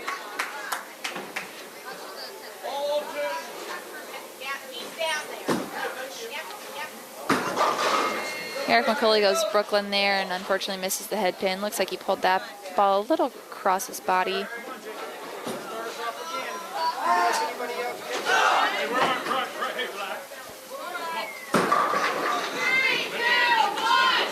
Andrea gets another one in the 2nd ball of her 10th frame. Now the girls are on a 3-bagger. Eric McCulley can run this down and be huge for our boys, which he does. Wyatt Swank up for the 7th frame here. All pins matter right now. Red Oak just had a tough shot there on lane 6, leaving a 1-5-9, which is another strange one that you don't see too often. Wyatt Swank needs to hold on or else he's going to have a nasty leave there. Leaves a 1-3-6-9. Varsity girls finished with a 171 that game. And the Red Oak girls are just about to finish their 10th frame. They've got 1 more left. Red Oak unfortunately misses that. Looks like they left the 5 pin out of that 1-9 lead. Again, just a weird one.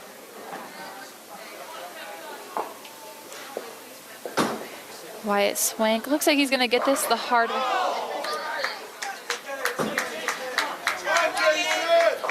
And I'm getting a little stressed in my seat right now. The stress of bowling is coming back. We've got Jason McDaniel up on lane 5. We need 10 here. Go cross.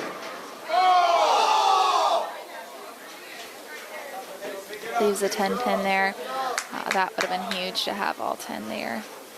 Red Oak's coming off 2 opens here, so they've got 4 frames to make up some more pins.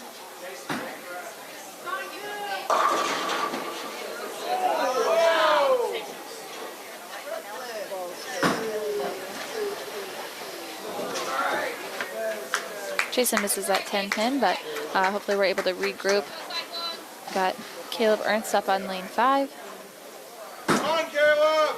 Varsity girls are headed into their 4th game of the night. Jake, there's a ball stuck on 6. Thanks, Jake.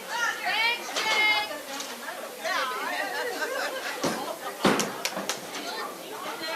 Caleb gets all 10 there on lane 5, which was much needed for our boys. Red Oak's still waiting as we got a ball stuck on lane 6.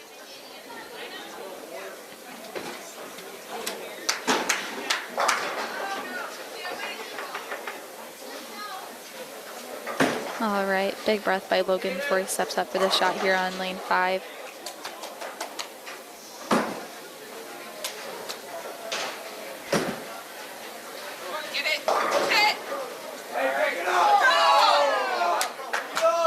All right, leaves a 10 pin there.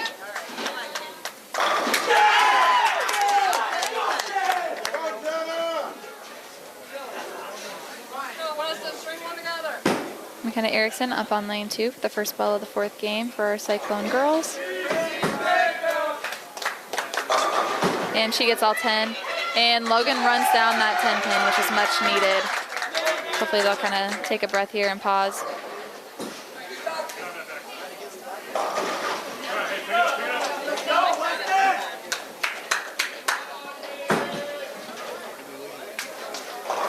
Looks like it's going to be kind of a waiting game here on 5 and 6 to see how it all finishes out. And Logan got all 10 there. Eden Raymond up on lane 2, gets a few pins out of there. Looks like she got a 2 or 3 count. Again, this angle is not too great.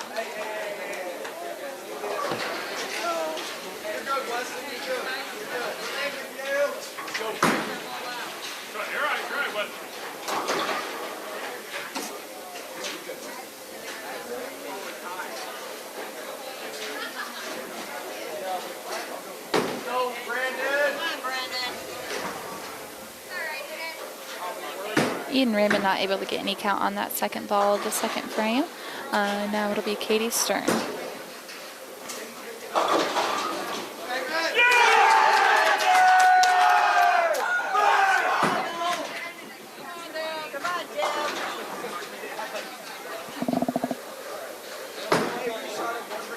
Katie Stern up on lane 2. Nice ball, leaves a 4 pin.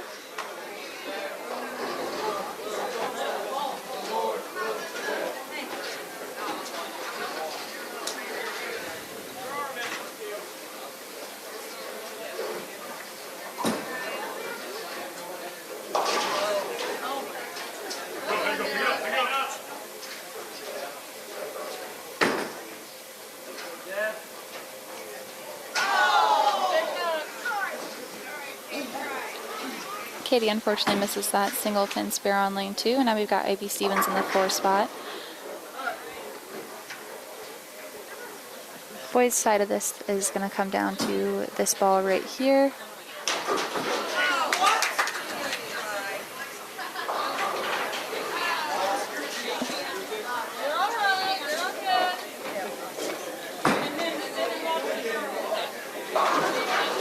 All right, if my calculations are correct, it looks like we are going to come away with a win tonight on the boys' side of things. I'll wait for final scores to report all of that, though.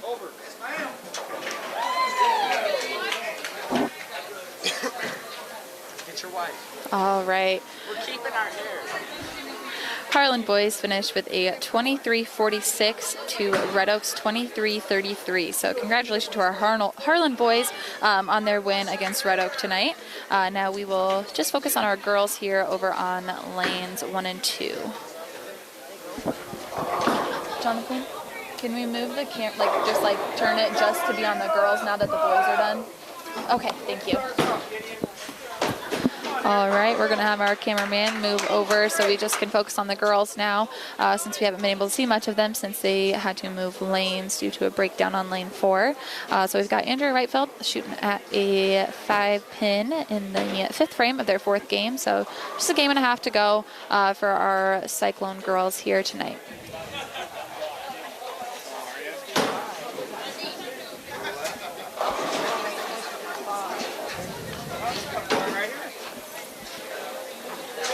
Andrea unfortunately misses that 5-pin there. Haven't had a fill since the first frame for our girls over there on lanes 1 and 2. McKenna Erickson had a strike to start off the game. Could be some good momentum to get another fill here by her. Okay, I'm leaving now. Let's go, Paul.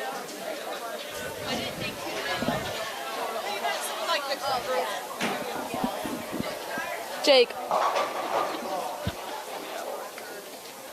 can you just take this back to Thomas? Thank you. Caleb. All right, McKenna's got a 6-10 to shoot at over there on lane 2. Again, just would love to see her run this down and get some momentum going for the girls. Kind of struggling today across the board, so. And she cherry-picked the 6 off of there, so she did not get the fill there. So we'll see what Eden Raymond can do for us tonight.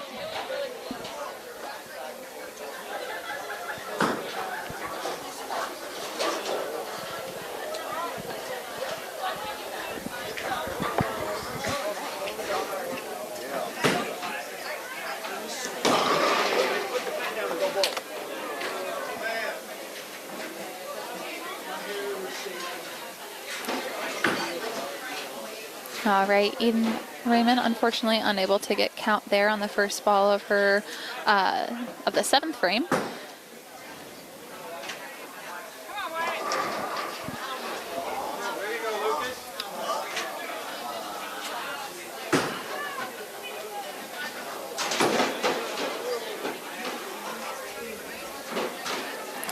Looks like she's going to get some count here, at least 3 pins it looks like. So now we'll be back to Katie Stern for the 8th frame.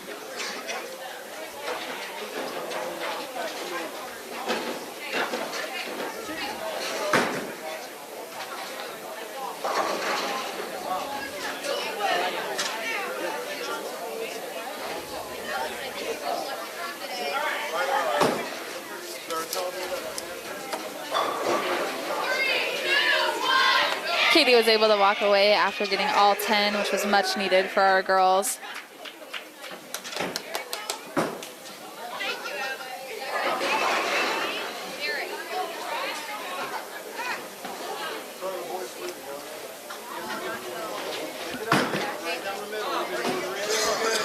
Ivy Stevens up for the girls on lane 2. Gonna go Brooklyn and get a strike.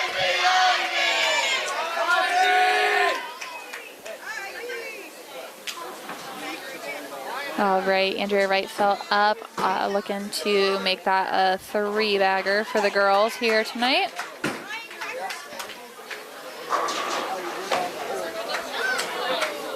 Fortunately, that came off her hand a little quick, it looked like, and just out to the right and into the gutter.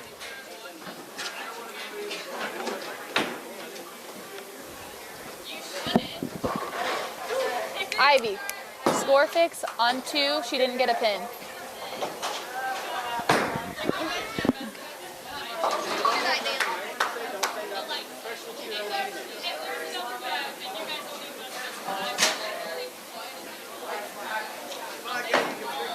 All right, second ball looks a lot better. She's going to go Brooklyn and get 9.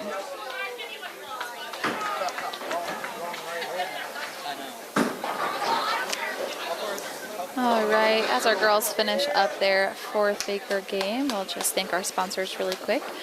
We've got Pizza Ranch in Harlan, Cyclone Lanes, KNOD Radio, Keast Auto Center, Fairway in Harlan, United Bank of Iowa, Do It Best Hardware, Conductive Swampler, The Agency Insurance, Western Iowa Medical, Dr. J's Family Eye Care, Cyclone Seed and Chemical, Shelby County State Bank, Hamilton Financial Services, Hanson House Senior Living, Polly Jones Funeral Home, Murtu Medical Center, Physical Therapy and Rehab Services, and the Peterson Family Wellness Center and Lewis Family Aquatic Complex.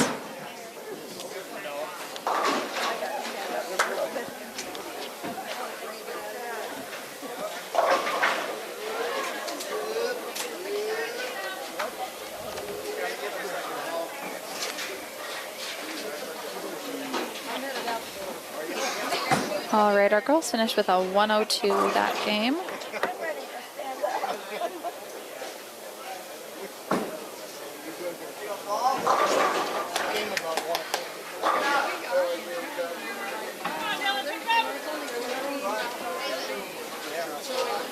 All right, our varsity girls are heading into their last game of the night.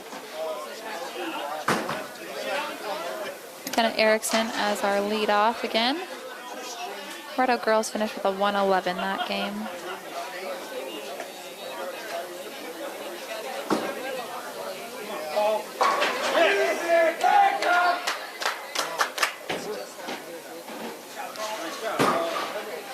Kenna Erickson just picks 3 off of there to start.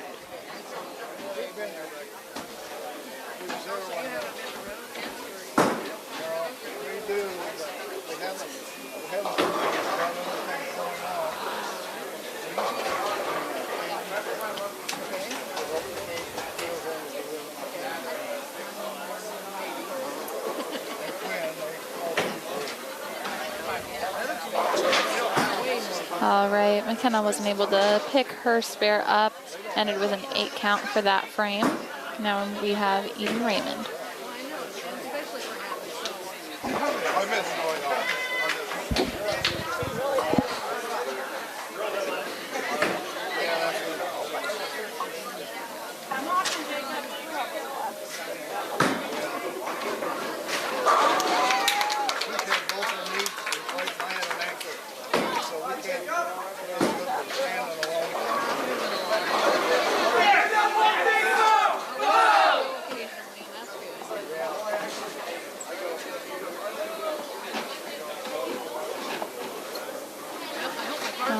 Eden Raymond left a 3-6-7 on lane 1 for our girls, so hopefully she can get the count on this at least.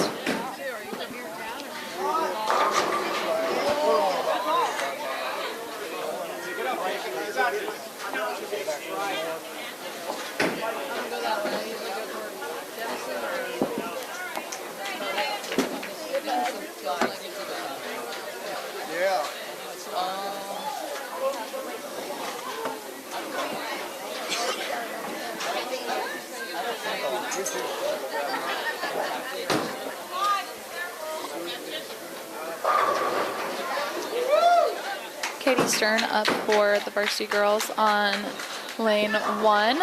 Gets a 7 count there, it looks like. Left the 1-3-6.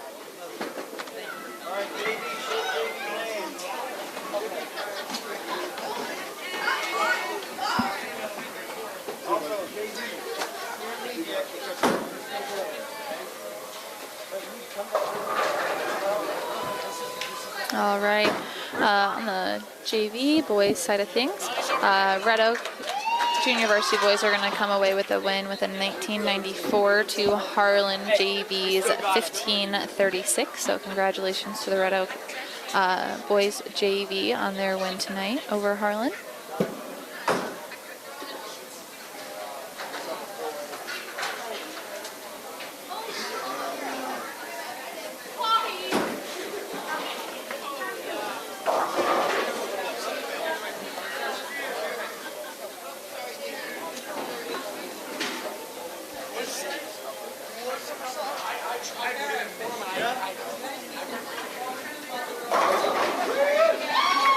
Andrea Wright fell up on lane 4 for our girls tonight. Had an 8 count, her first ball, and is going to unfortunately miss that 1-3 spare.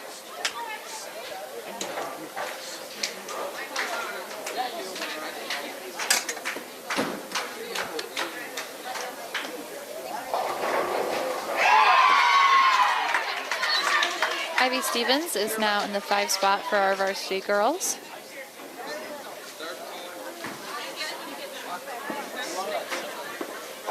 And she's going to get all 10.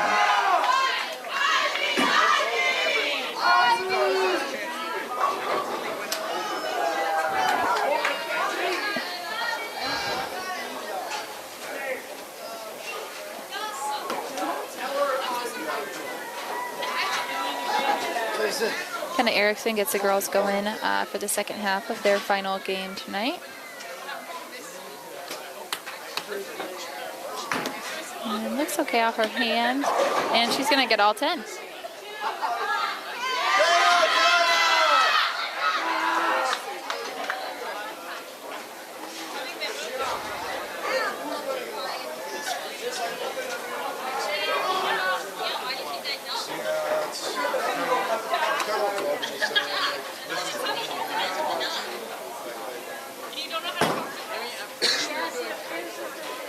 All right, we've got Eden Raymond up for our varsity girls here on lane 1.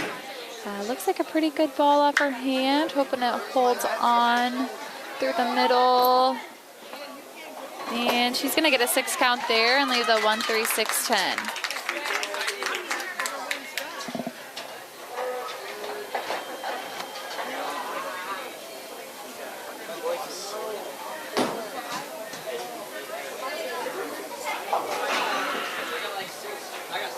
All right, Eden goes up for the second shot of her last frame of the evening and the last frame at home for the 2024-2025 season. And, oh, she just about picked it up, just missed the head pin barely.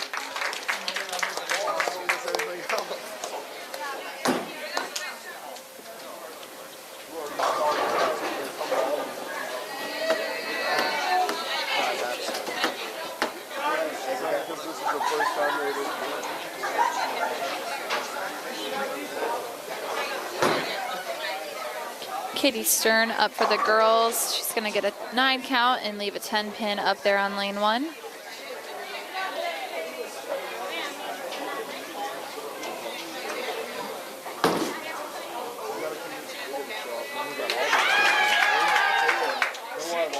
Katie Stern shooting for the spare on lane 1 tonight. Last ball of the season here for her at home as well, and she's going to run it down. And we will go to Andrea Wrightfelt for the 9th frame here tonight.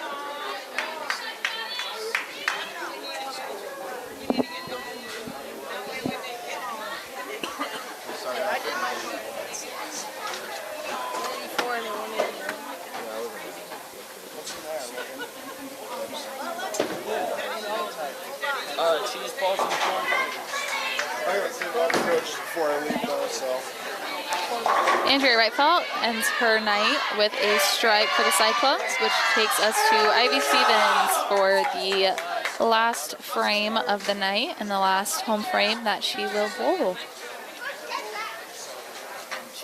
Pardo girls finished with a 143 for their last Baker game here tonight.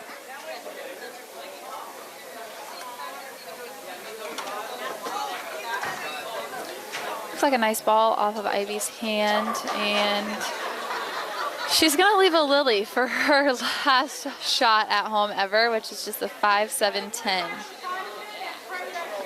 All you can ask for here is to get one, maybe the 5-7 or the 5-10, but not a very makeable spare at all. I don't think I've ever seen anybody pick it up in my years. It's not an easy one.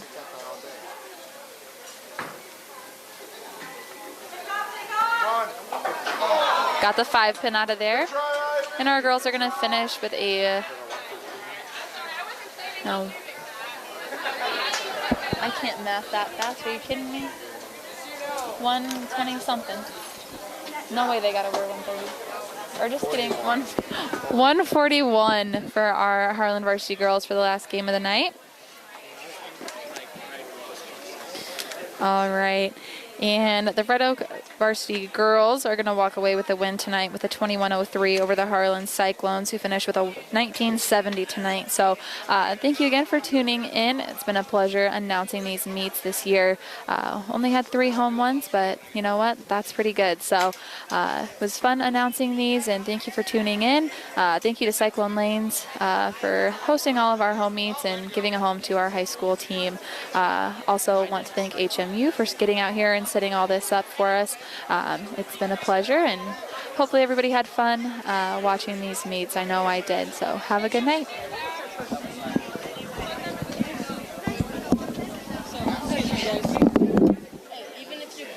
So I got 1970 for us. What? Okay. Yep. And then I need All good. I'm assuming. He's probably out on the bus because that's what Heck yeah. Get out to the bus. I didn't even focus. I saw that it was 1 pin.